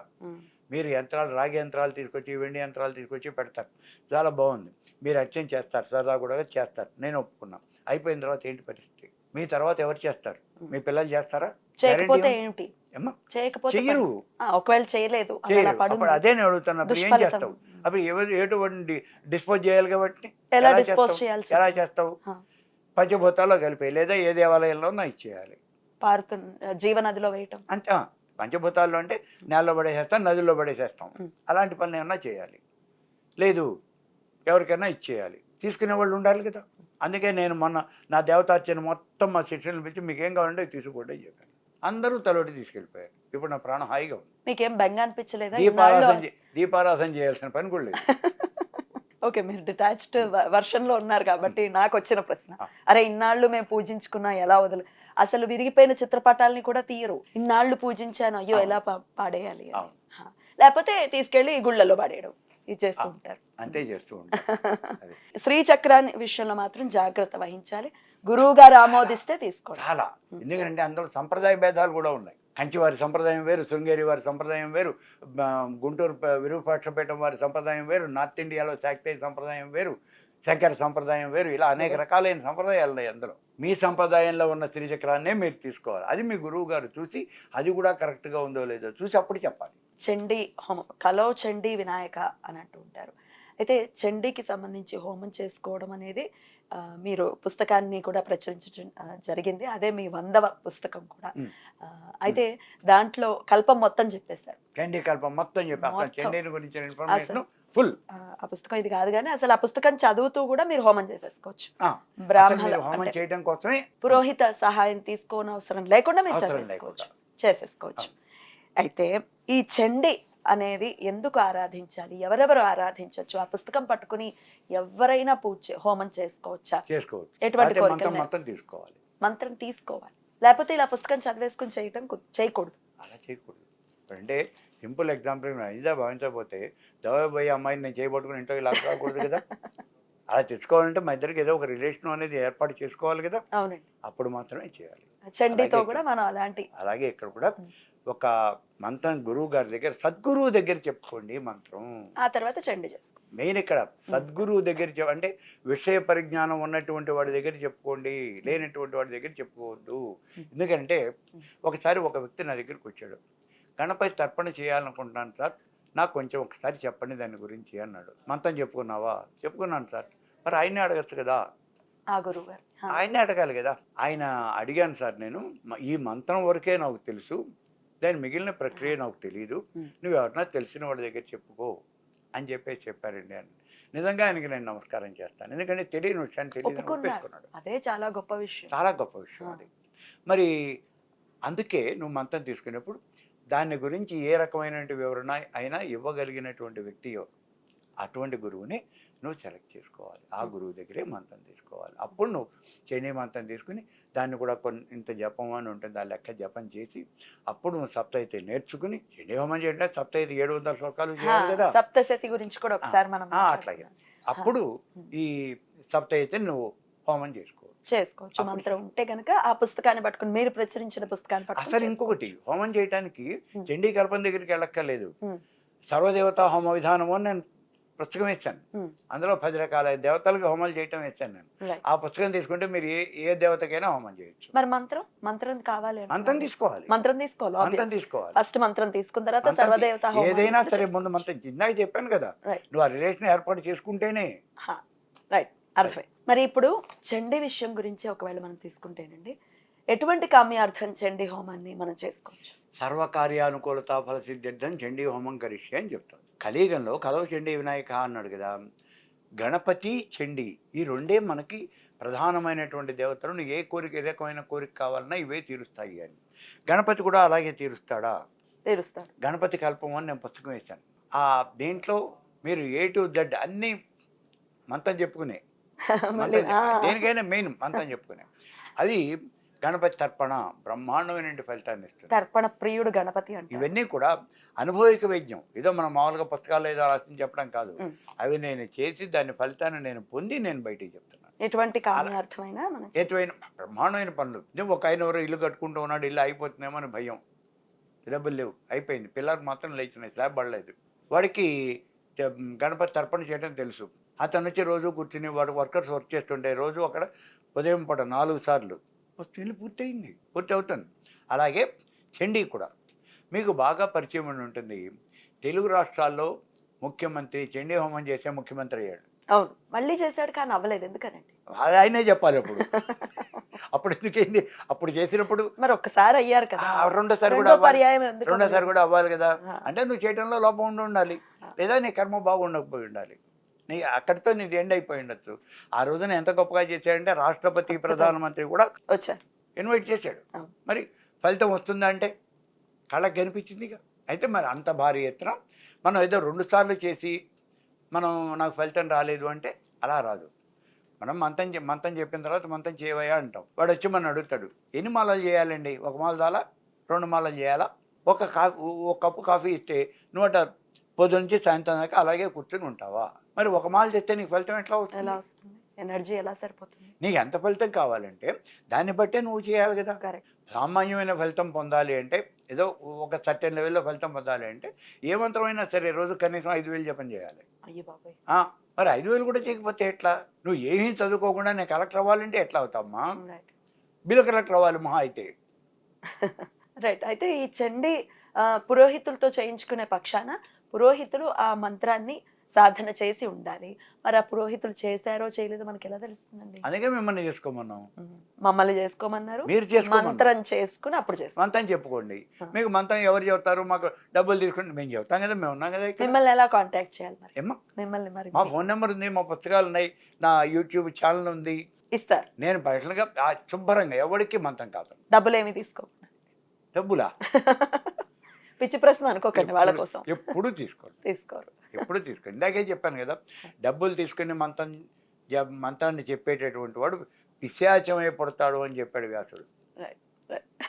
సో అయితే అందులో ఇంకొక మాట ఏమంటే, శ్రీ విద్యను ప్రచారం చేయటం అనేది నా యొక్క ధ్యేయం.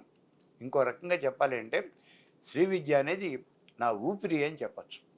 అలాగే బ్రహ్మసూత్రాలు, it is my heartbeat, ఆ 2 నాకు చాలా అత్యంత ఇష్టమైనటువంటి. ఈ 2 మీద కూడా నేను 12 గంటలు ఉపన్యాసాలు చెప్పి నేను వరల్డ్ రికార్డ్ పెట్టాను. నేను 2 మీద పెట్టాను. శ్రీ విద్య పుస్తకం ఇంగ్లీష్లోకి ట్రాన్స్లేట్ చేశాను, అది కన్నడలోకి ట్రాన్స్లేట్ అయింది. నేను పుస్తకాన్ని ఫ్రీగా నెట్లో పెట్టేశాను. మీరు ఎవరు కావాలంటే వాళ్ళు డౌన్లోడ్ చేసుకోండి, ఇంగ్లీష్లో పుస్తకాన్ని పెట్టేశాను. తెలుగులో పుస్తకాన్ని పెట్టలేకపోయాను, ఎందుకంటే ఒక పబ్లిష్ చేశాడు ఆ పుస్తకాన్ని. పబ్లికేషన్. ఇంగ్లీష్లో వచ్చేప్పుడు నాకు అర్థమైంది, అందుకని నేను పబ్లిషర్కి ఇవ్వలేం. ఇవన్నీ మీ సొంత పుస్తకాలు. అలాగే అలాగే ఇప్పుడు బ్రహ్మసూత్రాలు కూడా, దాన్ని కూడా నేను ఇప్పుడు ఇంగ్లీష్లో ట్రాన్స్లేట్ అయింది, బుక్ ఇంకా నేను పబ్లిష్ చేయలేదు, దాన్ని కూడా నేను నెట్లో పెట్టేస్తాను. 10 మందికి తెలియాలి. తెలియనటువంటిది ఏంటి, నాకు వాళ్ళు పర్మిషన్ ఇవ్వలేదు, లేకపోతే నేను ఈ రెండింటి మీద కూడా గిన్నెస్ రికార్డు చేద్దాం అనేది కూడా నా ప్రయత్నం. అది ఏమిటో సబ్జెక్ట్ మాకు తెలియని కొత్త సబ్జెక్టు మేము అని చెప్పేసి రిజెక్ట్ చేశారు వాళ్ళు, లేకపోతే దాని మీద కూడా నేను గిన్నెస్ రికార్డు పెట్టేవాడిని. ఎట్లా ఉంటుందండి చండీ మంత్రం ఇస్తే ఎలా ఇస్తారు, ఎలాంటి ఎంత ఎలా దాన్ని చదువుకోవాల్సి ఉంటుంది, ఎంత సమయం అది సిద్ధించటం ఉంటుందా, ఎట్లా ఉంటుంది? చండీ మంత్రం అనేది నవాక్షరం 9 అక్షరాల మంత్రం. ఐం హ్రీం క్లీం చాముండాయ విచ్చే 9 అక్షరాల మంత్రం. ఈ మంత్రాన్ని ఎవరైనా చేయొచ్చు, ఆడవాళ్ళు చేయకూడదు, మగవాళ్ళు చేయకూడదు, లేకపోతే పూర్వశ్వాసనలు చేయకూడదు, ఇలాంటివన్నీ ఏమీ లేదు, ఎవరైనా చేయొచ్చు. పశువులు పక్షులు కూడా చేయొచ్చు, వాడి చైతన్య చేత అయితే ఎవరైనా చేయొచ్చు. చండీ హోమం చేయడానికి ఎవరైనా చండీ హోమం చేయవచ్చు, వాళ్ళే చేయాలి వీళ్ళే చేయాలి ఏమీ లేదు. మీరు మంత్రం చేయడం చేతనైతే మీరు మంత్రం చేయండి. వేదంలో లేదు ఈ చండీకి సంబంధించి అనే వాళ్ళు కూడా ఉన్నారు. అవునా? మీ సమాధానం. వాడు వేదం తెలియదేమో, మనం ఏం చేద్దాం? ఉందా? దేవి ఉపనిషత్తులు చెప్పాడు కదా, ఐం చాముండాయ ఇచ్చే, నేను ఆ పుస్తకంలో రాశాను చూడండి.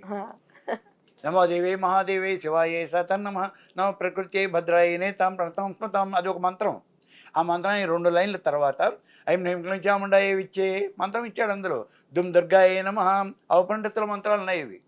మరి ఉపనిషత్తు వేదం కాదు అంటే నేను ఏం చెప్పలేము, ఎందుకంటే అప్పుడు నేను వేదాల గురించి కూడా మాట్లాడాల్సి వస్తుంది. అయితే అసలు వేదంలో వాయువు గురించి కానీ ఇంద్రుడి గురించి కానీ వీళ్ళ ప్రస్తావన ఎక్కువ ఉంటుంది తప్ప మన రాముడు కానీ రుద్రుడు ఉంటాడు, ఇట్లా ఈ రూపాలు అంటే అవతారాల్లాగా వచ్చిన వాళ్ళు ఉంటారు. మళ్ళీ మనం వేదంలో చాలా పెద్ద టాపిక్ కదా. ఓకే, ఏం పర్లేదు. వేదంలోకి వచ్చేప్పుడు అసలు దేవుడి ప్రసక్తి లేదు. వేదం మనకి మొట్టమొదటి చెప్పినవి కూడా సూక్తాలు, ఆ తర్వాత బ్రాహ్మణాలు, ఆ తర్వాత అరణ్యకాలు, ఆ తర్వాత ఉపనిషత్తులు, అంతే కదా. ఉపనిషత్తుల్లో మాత్రమే ఉపాసన కారణంతా ఉపనిషత్తుల్లోనే చెప్పారు. అంటే దేవుడి గురించి ఇక్కడ చెప్పారు కానీ అక్కడేం చెప్పలేదు. అయితే కొంతమంది ఏం చేశారంటే, వ్యాసుడు వేదాలు విభజించాడు కదా. ఎప్పుడు విభజించాడు? సరే, ఎప్పుడో ద్వాపరంగా 5000 సంవత్సరాల క్రితం విభజించేశాడు. చేసిన తర్వాత అంతకుముందు ఏమై ఉండేది, ఈ వేదాలని ఎలా ఉండేవి? ఒకటి వేదంగానే ఉండేది. చతుర్వేదాలు కాదు. అంటే చతుర్వేదాలు లేవా? లేవా అని కాదు, ఉన్నాయి. కాకపోతే అన్నీ కలిసిపోయి ఉన్నాయి. కలిసిపోయి ఉన్నాయి అంటే ఎలా కలిసిపోయి ఉన్నాయి? మనం మార్కెట్కి వెళ్ళాం, కూరలు తెచ్చుకున్నాం, బెండకాయలు దొండకాయలు మిరపకాయలు అన్నీ తెచ్చుకున్నాం, తెచ్చి కుప్పగా కింద పోసాం, అన్నీ కలిసిపోయి ఉన్నాయి. ఇది అంతకుముందు ఉన్నటువంటి వేదం. ఇప్పుడు వ్యాసుడు చేసింది ఏమంటే చిన్న చిన్న కవర్లు పట్టుకొచ్చి ఒకదాన్ని 4 గంటల్లో వాటికి సంబంధించినవి సపరేట్ చేశాడు. ఇదే వ్యాసుడు చేసినటువంటి పని, వేద విభజన. అంటే ఆ తర్వాతే మొట్టమొదటి వేద విభజన చేసినటువంటి వాడు అపాంతరతముడు. అపాంతరతముడు అంటారు అతన్ని, బ్రహ్మమానసపుత్రుడు. ఆ మొట్టమొదటి యుగంలో బ్రహ్మదేవుడు అడుగుతాడు, ఈ వేదాలు ప్రాచుర్యం తగ్గిపోతుంది అని చెప్పేసి అప్పుడు ఏం చేయాలి అని ఆలోచించి ఒక మానసపుత్రుడిని సృష్టించాడు. అతని పేరు అపాంతరతముడు.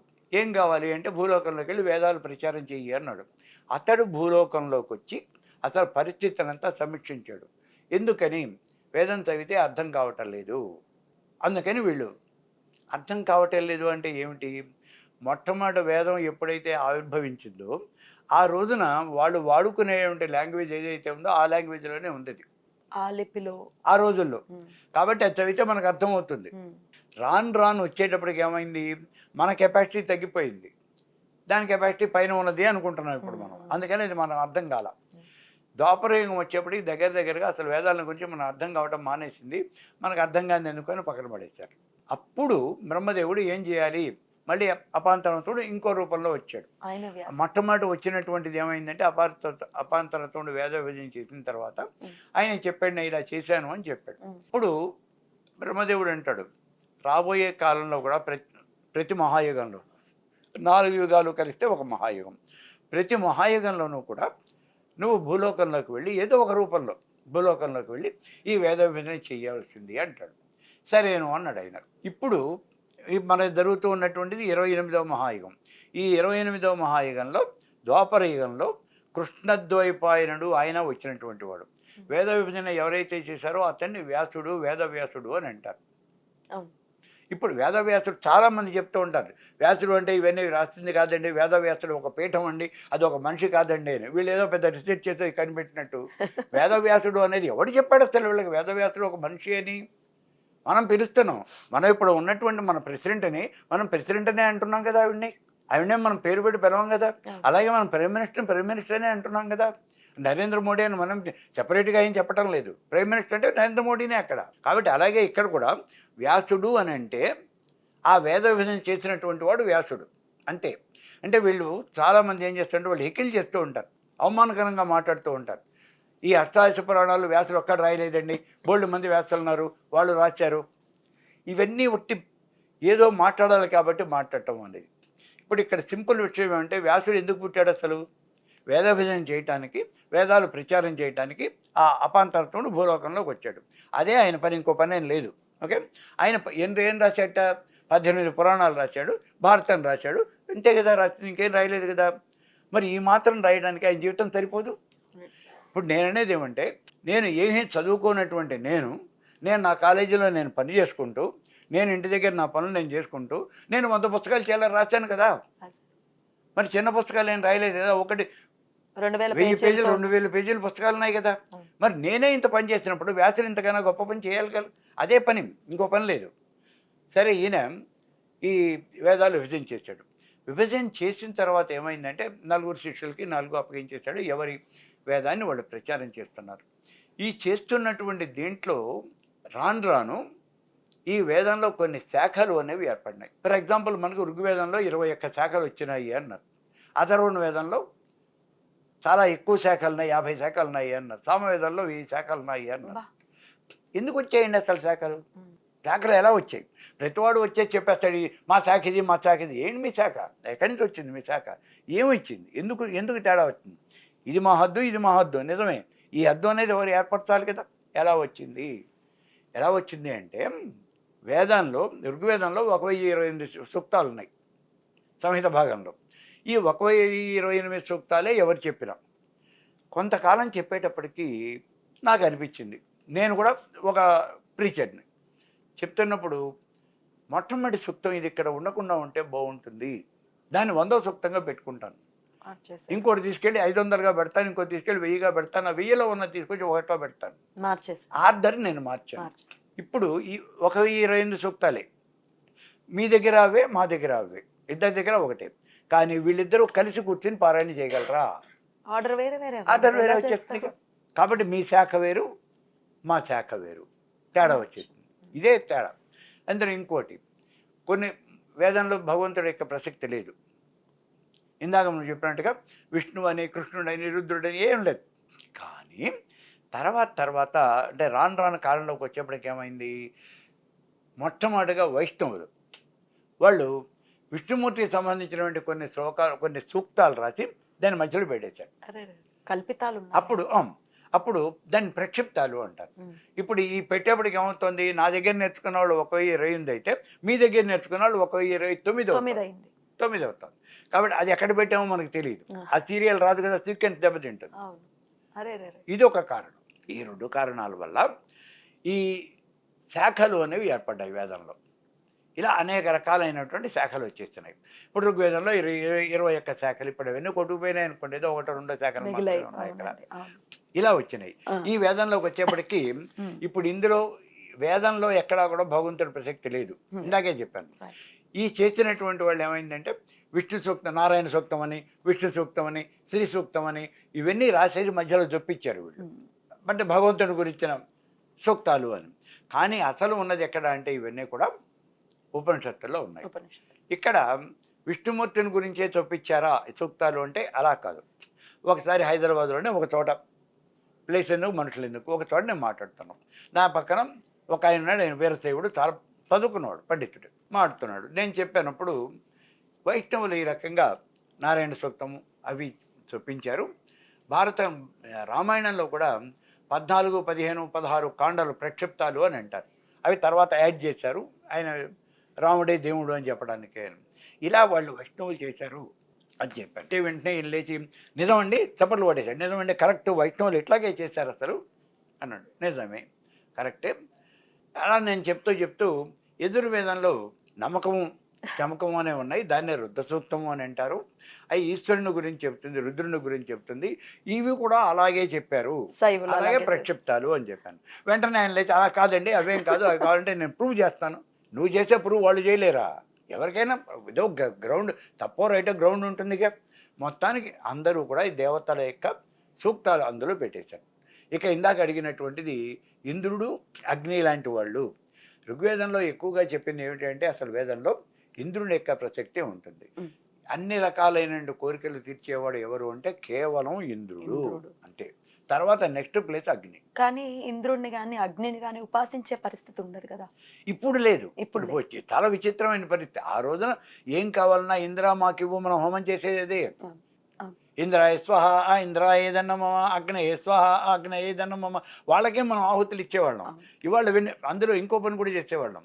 మనం హోమం చేసేటప్పుడు ఆ హోమంలో హవిస్సు తీసుకోవడానికి దేవతలు వచ్చి కూర్చునేవాళ్ళు, వాళ్ళకి హవిస్సులు ఇచ్చేవాళ్ళం మనం. ఇవాళ రోజున అసలు ఆ పరిస్థితి పోయింది. ఇంద్రుడిని అగ్నిని అసలు మనం అర్చన చేయట్లా.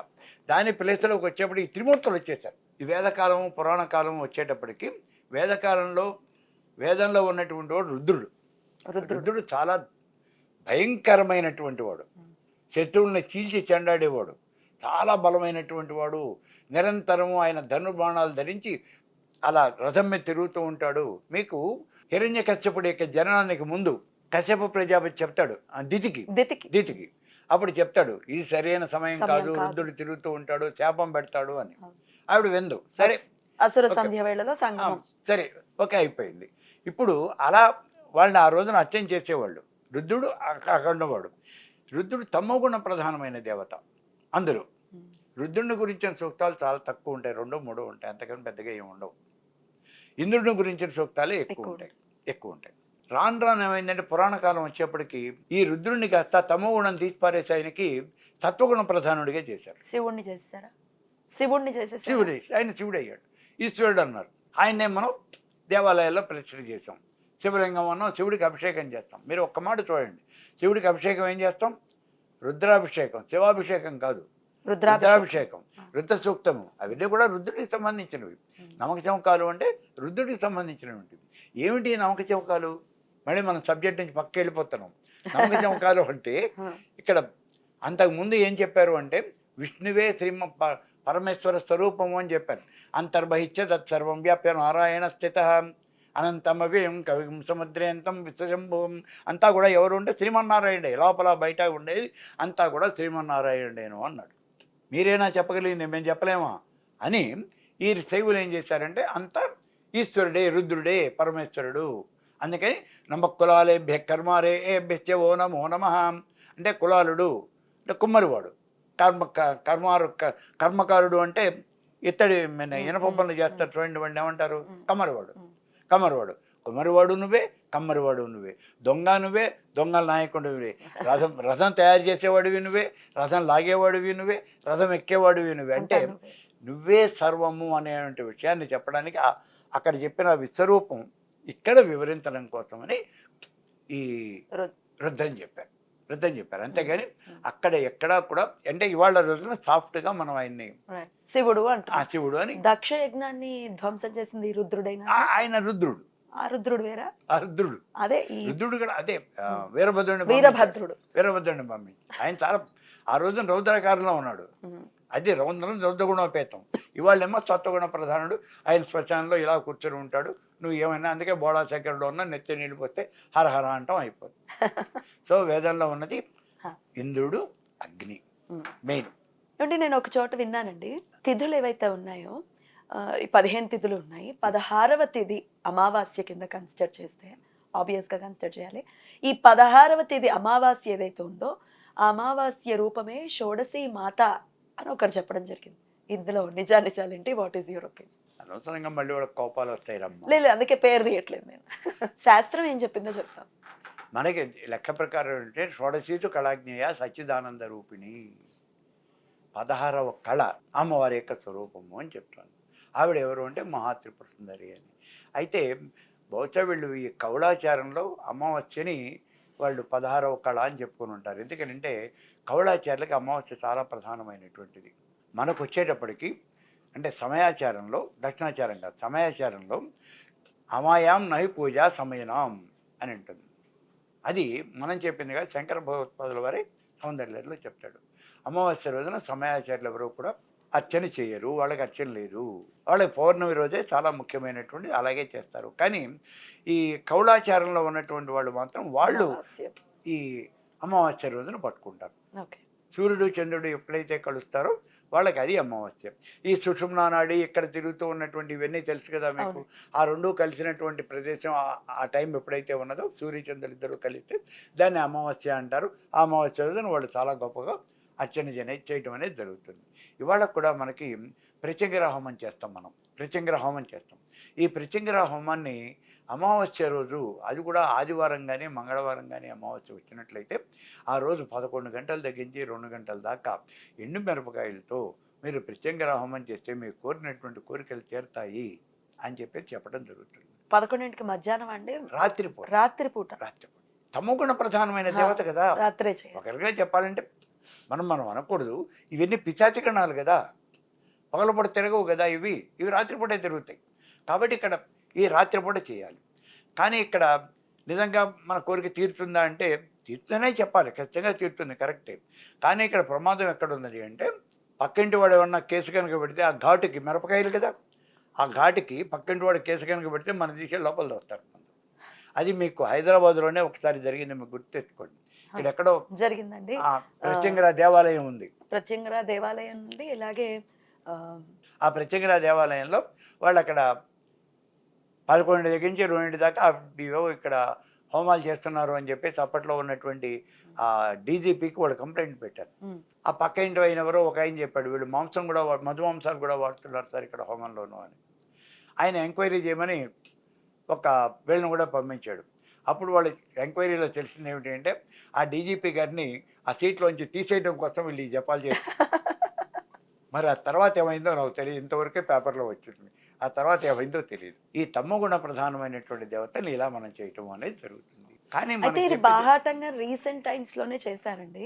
సిద్ధేశ్వరానంద స్వామి ఎవరైతే ఉన్నారో వారు చాలా పెద్ద ఎత్తున చేయించారు ప్రత్యంగిర హోమాన్ని రీసెంట్ టైమ్స్ లో. అందరూ కూడా చక్కగా చాలా మంది పార్టిసిపేట్ చేశారు. దీన్ని చాలా విపరీతంగా వ్యతిరేకించారు కొంతమంది. దీన్ని ఎలా చూస్తారు ఈ అంశాన్ని? విపరీతంగా వ్యతిరేకించారు, చెయ్యొద్దు ప్రత్యంగిరాని, అసలు ఎలా చేస్తున్నారు, అసలు రౌద్ర రూపం అది ఇది అని. కరెక్ట్, రౌద్ర రూపం అయితే నీకెందుకు, వాడు కదా భరించేది, నీకేం ప్రాబ్లం అంటే వీళ్ళు నెత్తినేసుకున్నారు. అదే ఎందుకు నీకెందుకు వ్యతిరేకం, నా పెళ్ళం గయ్యాలైతే నీకేమిటయ్యా ఇబ్బంది, భరించేది నేను కదా. అది వాళ్ళు ఏదో చేసేస్తున్నారు అని వీళ్ళు భరించలేక కొన్ని మాటలు మాట్లాడటం తప్పితే అంతకన్నా ఏం లేదు. ప్రత్యేక హోమాలు నేను చేసుకోవచ్చండి. నేను చేయించాను గణపతి నవరాత్రుల్లో, నేను చేయించాను పగలపూట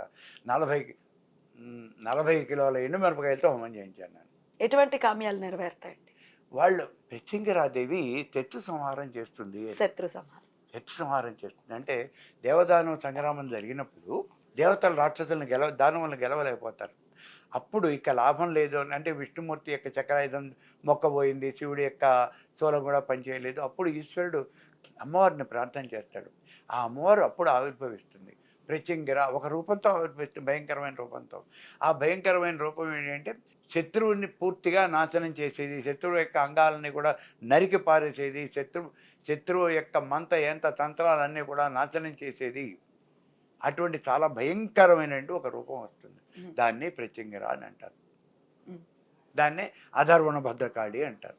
అది చేయొచ్చా అంటే ఉగ్రమైనటువంటి దేవత, ఎవరికి వాళ్ళు నిర్ణయించుకోవాలి.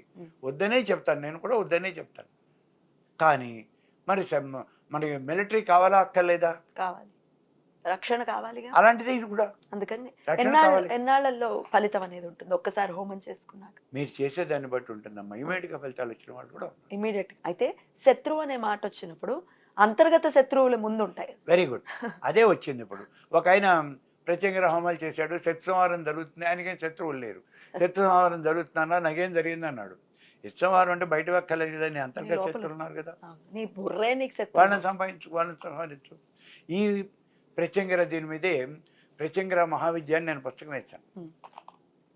మొత్తం 505 మంత్రాలతో నేను ప్రత్యంగిర మహావిద్య అని పుస్తకం వేశాను. దాన్ని అప్పట్లో పిఎంసి ఛానల్ రవిశాస్త్రి ఆయన ఇంటర్వ్యూ కూడా తీసుకెళ్ళాడు. ఆ పుస్తకం బాగా పాపులర్ అయింది, ప్రత్యంగిర మహావిద్య అనేది. ఆ తర్వాత ప్రత్యంగిర మీద మన్యు ప్రత్యంగిర పూజా విధానం అంటే మన్యువు ప్రత్యంగిర ఇద్దరిని కలిపి కూడా పుస్తకం వేశాను నేను. మన్యు దేవత, మన్యు సూక్తం, ప్రత్యంగిర మంత్రం ఇవి కలిపి సంపుటీకరణ సంప్లీకరణ మంత్రాలు పెద్ద పుస్తకం వేశాను నేను. అది కూడా హోమం చేసుకోవటమే, అనులోమ విలోమంగా హోమం చేయటం. అవి బాగా ప్రత్యంగిర మహావిద్య మాత్రం బాగా పాపులర్ అయినటువంటి పుస్తకం. అలాగే ప్రత్యంగిర రుక్పారాయణ అని ఉంటుంది, అంటే వేదంలో ఉన్నటువంటి రుక్కులు అవి. ప్రత్యంగిర మళ్ళీ వేద మంత్రం కాదు అని అంటానికి లేదు, వేదంలో ఉన్నటువంటి రుక్కులు అవి. ఆ రుక్కుల్ని పారాయణ చేయటం అనేది ఒక పద్ధతి ఉంది. అది కూడా నేను పుస్తకం వేశాను, ప్రత్యంగిర రుక్పారాయణ అని. అసలు ప్రత్యంగిర రుక్పారాయణ మీరు చేస్తే మీకు తిరుగులేదు, కార్యసాధన అనేది డెఫినెట్గా జరుగుతుంది, కార్యసాధన డెఫినెట్గా జరుగుతుంది. శత్రు సంహారమే కాదు కార్యసిద్ధి కూడా ఉంటుంది. శత్రు సంహారణ ద్వారా కార్యసిద్ధి అర్థం. ఎందుకంటే మీరు ఏదో ఒక ప్రమోషన్ కోసం ట్రై చేస్తున్నారు, ఆ ప్రమోషన్ మీకు అడ్డం పడేవాడు ఉంటారు కదా, వాడే మన శత్రువు. వాడు పోతేనే కదా మీకు ప్రమోషన్ వచ్చేది. వాడిని పోతే వాడిని చంపేయమంటారా మనం, వాడిని తప్పించు, వాడి పద్ధతిని మార్చు. మనం ఎవరిని కూడా చంపమని అడగం, అంతే. ఎందుకంటే మన కర్మ బాధైతే వీడు పోతే ఇంకోటి వస్తాడు, అంతే. కాబట్టి అది కాదు, వాడి నుంచి మమ్మల్ని రక్షించు అంతవరకే. అంతవరకే. సో ఇలా కార్యం జరగడం అనేది డెఫినెట్గా జరుగుతుంది.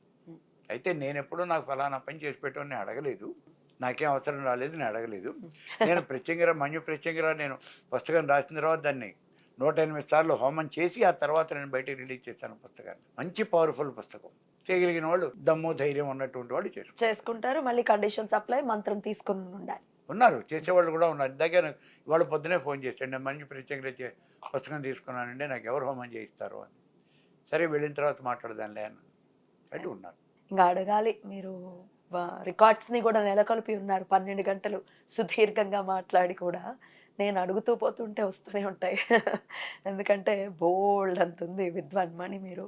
సో ఇంత సమయం అంత సమయం అని చేయటం అనేది నాతో అయితే సాధ్యపడేటటువంటి విషయం కాదు, అయితే ఒకేసారి సాధ్యపడే విషయం కాదు. ఇకపై కూడా ఎప్పుడైనా నాకు సమయం ఇస్తే ఇంకా బోల్డ్ అని ప్రశ్నలు ఉన్నాయి. మీరు పెట్టుకోండి, శ్రీ విద్య 10 మందిలోకి వెళ్ళాలి అనేది నా దృఢమైనటువంటి కోరిక. 10 మందికి శ్రీ విద్యతో పాటు బ్రహ్మసూత్రాలు కూడా బాగా పాపులర్ కావాలి. బ్రహ్మసూత్రాలు అంటే చాలా మందికి అసలు అది ఏమిటో కూడా తెలియనటువంటి పరిస్థితి ఉంది. అది మాకు చదివితే మాకు అర్థం కాదు, ఇలా కూడా ఒపీనియన్ ఉంది. అదేం కాదు, అన్నీ కూడా ఎవరికైనా అర్థమవుతాయి. మీకు పాఠం అర్థం కాలేదు అంటే చెప్పే మాటలు సరిగ్గా చెప్పలేదు. మాస్టర్ గారికి ముందు ఆయనకి లెక్క తెలుసుంటే మీకు లెక్క ఎలా చేయాలో చెప్తాడు, ఆయనకి తెలివితే మనకేం చెప్తాడు. బ్రహ్మసూత్రాల గురించి అది కూడా వాస్ట్ సబ్జెక్ట్ కాబట్టి మరొకసారి మనం మాట్లాడుకుందాం. టు కంక్లూడ్ విత్, నేను ఒక ప్రశ్న అడుగుతున్నాను, లక్ష్మీ అనుగ్రహం పొందటం సులభతరమా? ఎందుకు కాదురా, ఎలా పొందొచ్చు? మహాలక్ష్మి మంత్రం చేయొచ్చు, ఇప్పుడు మహాగణపతి మంత్రం, మనకేం కావాలి, డబ్బులు కావాలి, అంతే కదా, అప్పులు పోవాలి, డబ్బులు కావాలి, అంతే కదా. ఇప్పుడు 2 డిఫరెంట్ సబ్జెక్టు. డబ్బులు అప్పులు తీరాలి అంటే డబ్బులు కావాలి, రుణమోచక స్తోత్రం ఉంది. రెండోది ఏమంటే ఇప్పుడు డబ్బులు కావాలి అంటే నువ్వు మహాలక్ష్మి మంత్రం చేసే కన్నా గణపతి మంత్రం చేయండి. ఓం శ్రీం హ్రీం క్లీం క్లౌం గణపతి వరవరద సర్వజనం మే ఉస్మానయ స్వాహ. బ్రహ్మాండమైన ఫలితాన్ని. ఎలా చేసుకోవాలండి మంత్రాన్ని? మీరు మంత్రం గురువు గారి దగ్గర చెప్పుకోవాలి, గురువు గారి దగ్గర చెప్పుకోవాలి. రోజు కనీసం 4-5 వేలు మంత్రం జపం చేయాలి. ప్రతి వాళ్ళు ఇది అడుగుతారు, అంత చేయాలా అని. 108 సార్లు చాలా, ఒక్క నిమిషం కరెక్టే. ఓ మాలు చేస్తే సరిపోదా? ఇప్పుడు నువ్వు కాంపిటీషన్ ఎగ్జామినేషన్ పెడుతున్నావు, మరి ఎగ్జామ్ పాస్ అవ్వాలి అంటే నువ్వేం చేయాలి? ఎన్ని గంటలు చదవాలిగా. మరిదో పుస్తకం చూసి ఓకే, పుస్తకం రోజు ఇలా తీసా పక్కన పెట్టేస్తే పరీక్ష పాస్ అవుతామా? కాబట్టి మనం చేయాలి, గట్టిగా ఏ మంత్రమైనా అంతే. ఇదే కాదు, ఏ మంత్రం చేసినా గట్టిగా చేయాలి. గణపతి దగ్గరికి వచ్చేప్పుడు గణపతి తర్పణ అని ఉంది, చేతావర్తి తర్పణ. ఆ చేతావర్తి తర్పణ చేస్తే తిరుగులేనంటే ఫలితం. తర్పణాలు ఎలా ఇవ్వాలి? తర్పణ 444 సార్లు తర్పణ ఇవ్వటం అనేది ఉంటుంది. అంతా నేను పుస్తకం వేశాను, మళ్ళీ మార్కెట్లో మిగిలిన పుస్తకాలు కూడా ఉన్నాయి, గణపతి చేతావర్తి తర్పణ అని. అందులో ఉన్నట్టుగా చదువుతూ ఇదే చూడటం. ఓం శ్రీం హ్రీం క్లీం క్లౌం గణపతి వరవరద సర్వజనం మే ఉస్మానయ స్వాహ మహాగణపతిని తర్పయామి మీద నీళ్ళు వదిలిపెట్టండి. ఇలా 444 సార్లు వదిలిపెడితే ఒక ఆవృత్తి అవుతుంది. అటువంటి ఆవృత్తులు 444 చేయాలి. ఎన్నాళ్ళలో? మీ ఇష్టం, మీ ఓపిక. అప్పుడు మీకు ఫలితం అనేది కనిపిస్తుంది. మీకు ఒక 20-30 రోజులు అంటే ఒక 80-100 సార్లు తర్పణ కనుక చేస్తే మీకు రిజల్ట్ అనేది కొంతవరకైనా డెఫినెట్గా కనిపిస్తుంది. కర్తను పెట్టుకుని చేయించుకునే ప్రక్రియ ఉంటుందా? కర్తను పెట్టుకుని చేయించుకోవచ్చు, పురోహితులు పెట్టుకున్నాం. కానీ మీరు మీ వల్ల అవుతుందా? ఉమ్. రోజుకి 2000 3000 అడుగుతాడు. ఉమ్. 2000 3000 అయితే చాలా తక్కువ అవుతుంది.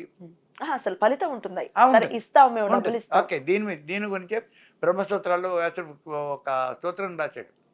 మంత్ర జపం ఎవరైతే చేస్తారో వాడికే ఫలితం దక్కుతుంది, ఇంకోళ్ళకి ఫలితం దక్కదు అని అప్పట్లో ఇది ఉండేది. అయిపోయి అప్పుడు వ్యాసుడి కన్నా ముందు ఒక మహర్షి అలా ఏం కాదు, మనం ఎవరితోన్నా జపం చేయించుకుంటే వాడికి ఏదైనా పారితోషికం ఇచ్చేస్తే మనకి సరిపోతుంది కదా అని కార్ష్ణాజిని అనుకుంటాను ఆ ఋషి పేరు, ఆయన ఎక్స్ప్రెస్ చేశాడు. వ్యాసుడు బ్రహ్మసూత్రాలు రాసేప్పుడు ఆ పాయింట్ తీసుకుని నువ్వు చేసుకోవచ్చు, ఎవరితో అయినా, అన్నీ మనం చేయలేం కదా, కాబట్టి ఇంకోళ్ళతో మనం చేయించుకోవచ్చు, తప్పులేదు.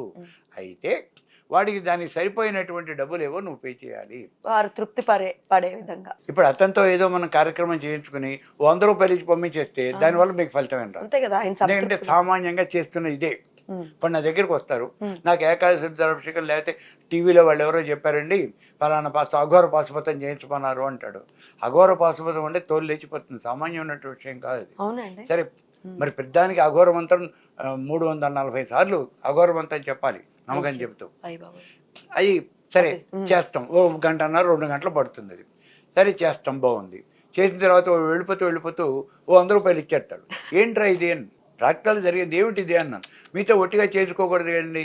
అక్కడ ఏం చెప్పాడు అంటే ఒట్టిగా చేసుకోకూడదు, నువ్వు ఇవ్వదలుచుకుంటే దానికి సరిసమానమైనటువంటి పారితోషికం ఏదైతే ఉన్నదో అదే అతనికి ఇస్తే అప్పుడు నీకు ఫలితం వస్తుంది, లేకపోతే నీకు ఫలితం రాదు. చేసిన ఫలితం వాడికే పోతుంది. నేను అందుకే మీరు నాకేం ఇవ్వద్దు, మీరు పొండి, నాకు అది సుఖం. కాబట్టి ఇలా పారితోషికం ఇచ్చి మనం చేయించుకుంటే మనకి ఫలితం అనేది వస్తుంది అనే మాట వ్యాసుడు ధృవీకరించాడు. కానీ మనం కూడా నేర్చుకుని చేసుకుంటే ఇంకాస్త తర్పణాలు ఈ డబ్బుల్లో మనం కొంచెం బయటపడతాం. ఎందుకంటే ఇవాళ రోజున మనం భరించే పరిస్థితి లేదు కదా. ఒక్కొక్క పూజకి మామూలు 5000 అయ్యేదాన్ని కూడా 70,000 అవుతుంది, 1,00,000 రూపాయలు అవుతుంది అనే పరిస్థితులు అనే చెప్తున్నారు. చండీ హోమం చేస్తే 50,000 వరకు తీసుకుంటాము అని చెప్తున్నారు. మామూలుగా ఎంత అవుతుందండి? తక్కువ మీకు వెచ్చాలు రాసిచ్చి నేను మీకు హోమం చేస్తే ఏమీ ఉండదు. మీరంటే తీసుకోరు సార్, మామూలుగా తీసుకుంటే బాగానే తీసుకుంటారమ్మా. ఎంత ఎలా తృప్తి పడతాడు మనిషి కంటే తృప్తి అంటూ ఏమి ఉండదు కదండి. ఉండదు. మరి ఎలా వాళ్ళు తృప్తి పడేలాగా ఇవ్వాలి అని అంటున్నారు. మీ ఇల్లు వాకిలి రాసి చేసినా వాడికి తృప్తి ఉండదు. కానీ మనం ఏం చేయలేం. మీరే నేర్చుకోండి అంటున్నాను. అందుకే మీరే నేర్చుకోండి. హోమం చేయటం మీకు అందుకే కదా హోమం ఎలా చేయాలి అనే విషయాన్ని మీకు నేను పుస్తకం ఇచ్చాను. అది చదువుకుంటూ మీరు అందులో ఉన్నది మీరు చేయటమే. ఎలా చేయాలి డిమాన్స్ట్రేషన్ ఇచ్చి నేను వీడియోలు బోల్డ్ పెట్టాను. నేను అవి కూడా చూడొచ్చు, మీరు చూసి నేర్చుకోవచ్చు, పుస్తకం చూసుకోవచ్చు. లక్ష్మీ అనుగ్రహం కోసం వినాయకుడికి ఇచ్చే తర్పణం లక్ష్మీ అనుగ్రహానికి బ్రహ్మాండంగా పనికొస్తుంది. బ్రహ్మాండంగా పనికొస్తుంది.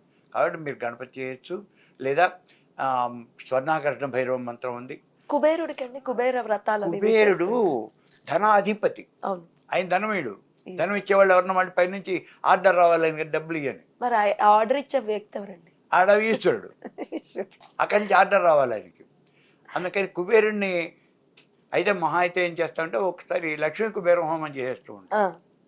పనిచేస్తున్నాం లక్ష్మీ కుబేర హోమం చేస్తాం. కొంతమంది అలాగూ చేస్తాం. ఎక్కువ స్వర్ణాకర్షణ భైరవం చేస్తాం. స్వర్ణాకర్షణ భైరవం సంపుటం చేసి పాశుపతం చేస్తాం. అలాగే శూలిని దుర్గా, హిరణ్యశూలిని అని, హిరణ్యం దేహిమే స్వాహ. హిరణ్యం అంటే బంగారం. అంతా మంత్రం అంతా బంగారమే. అందుకే బంగారం అంతే. అందులో అసలు బంగారం తప్పించి ఒక మాట ఉండదు. ఆ మంత్రాన్ని చేస్తాం, లేదా ఇవన్నీ కలిపి సంబడీకరణం పాశుపతం చేస్తాం. ఇది రకరకాల ప్రక్రియలు ఇవన్నీ. మనం ఏం చేసుకున్నా డబ్బులు వస్తాయి. అయితే ఒక్క విషయం అంటే సోర్స్ ఉందా లేదా అనేది చూసుకోవాలి. సోర్స్ ఉండడం అంటే అండి, నాకు డబ్బులు రావాలి, ఎలా వస్తాయి? కరెక్ట్, అది ఉండాలి. అదేమీ లేకుండా గాల్లో చూడు పడాలి అంటే పడదు, అది కష్టం.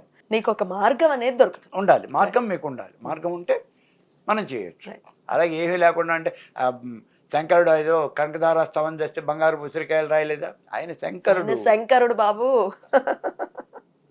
మనం సాక్షాత్తు శివుడు అయినా మరి మనోడికి ఏం పడతాయి? వాన కూడా పడదు, ఉపయోగం ఉండదు. అద్భుతం అండి. చాలా చాలా ఎన్నో విషయాలు, తెలియనటువంటి విషయాలు, ఇంకా నేను ఇందాక అన్నట్టుగా ఇంకొక నా జన్మంతా కూర్చొని అడిగినా కూడా అవ్వవు అన్నున్నాయి. చాలా చాలా సంతోషం మీ సమయం ఇచ్చినందుకు. ఈసారి మళ్ళీ ఒక్కసారి మీ సమయం ఇవ్వాలి అని ఈ సందర్భంగా మిమ్మల్ని అలాగే. విజ్ఞప్తి చేస్తూ తప్పనిసరిగా చాలా చాలా చాలా కృతజ్ఞతలండి. నమస్కారం.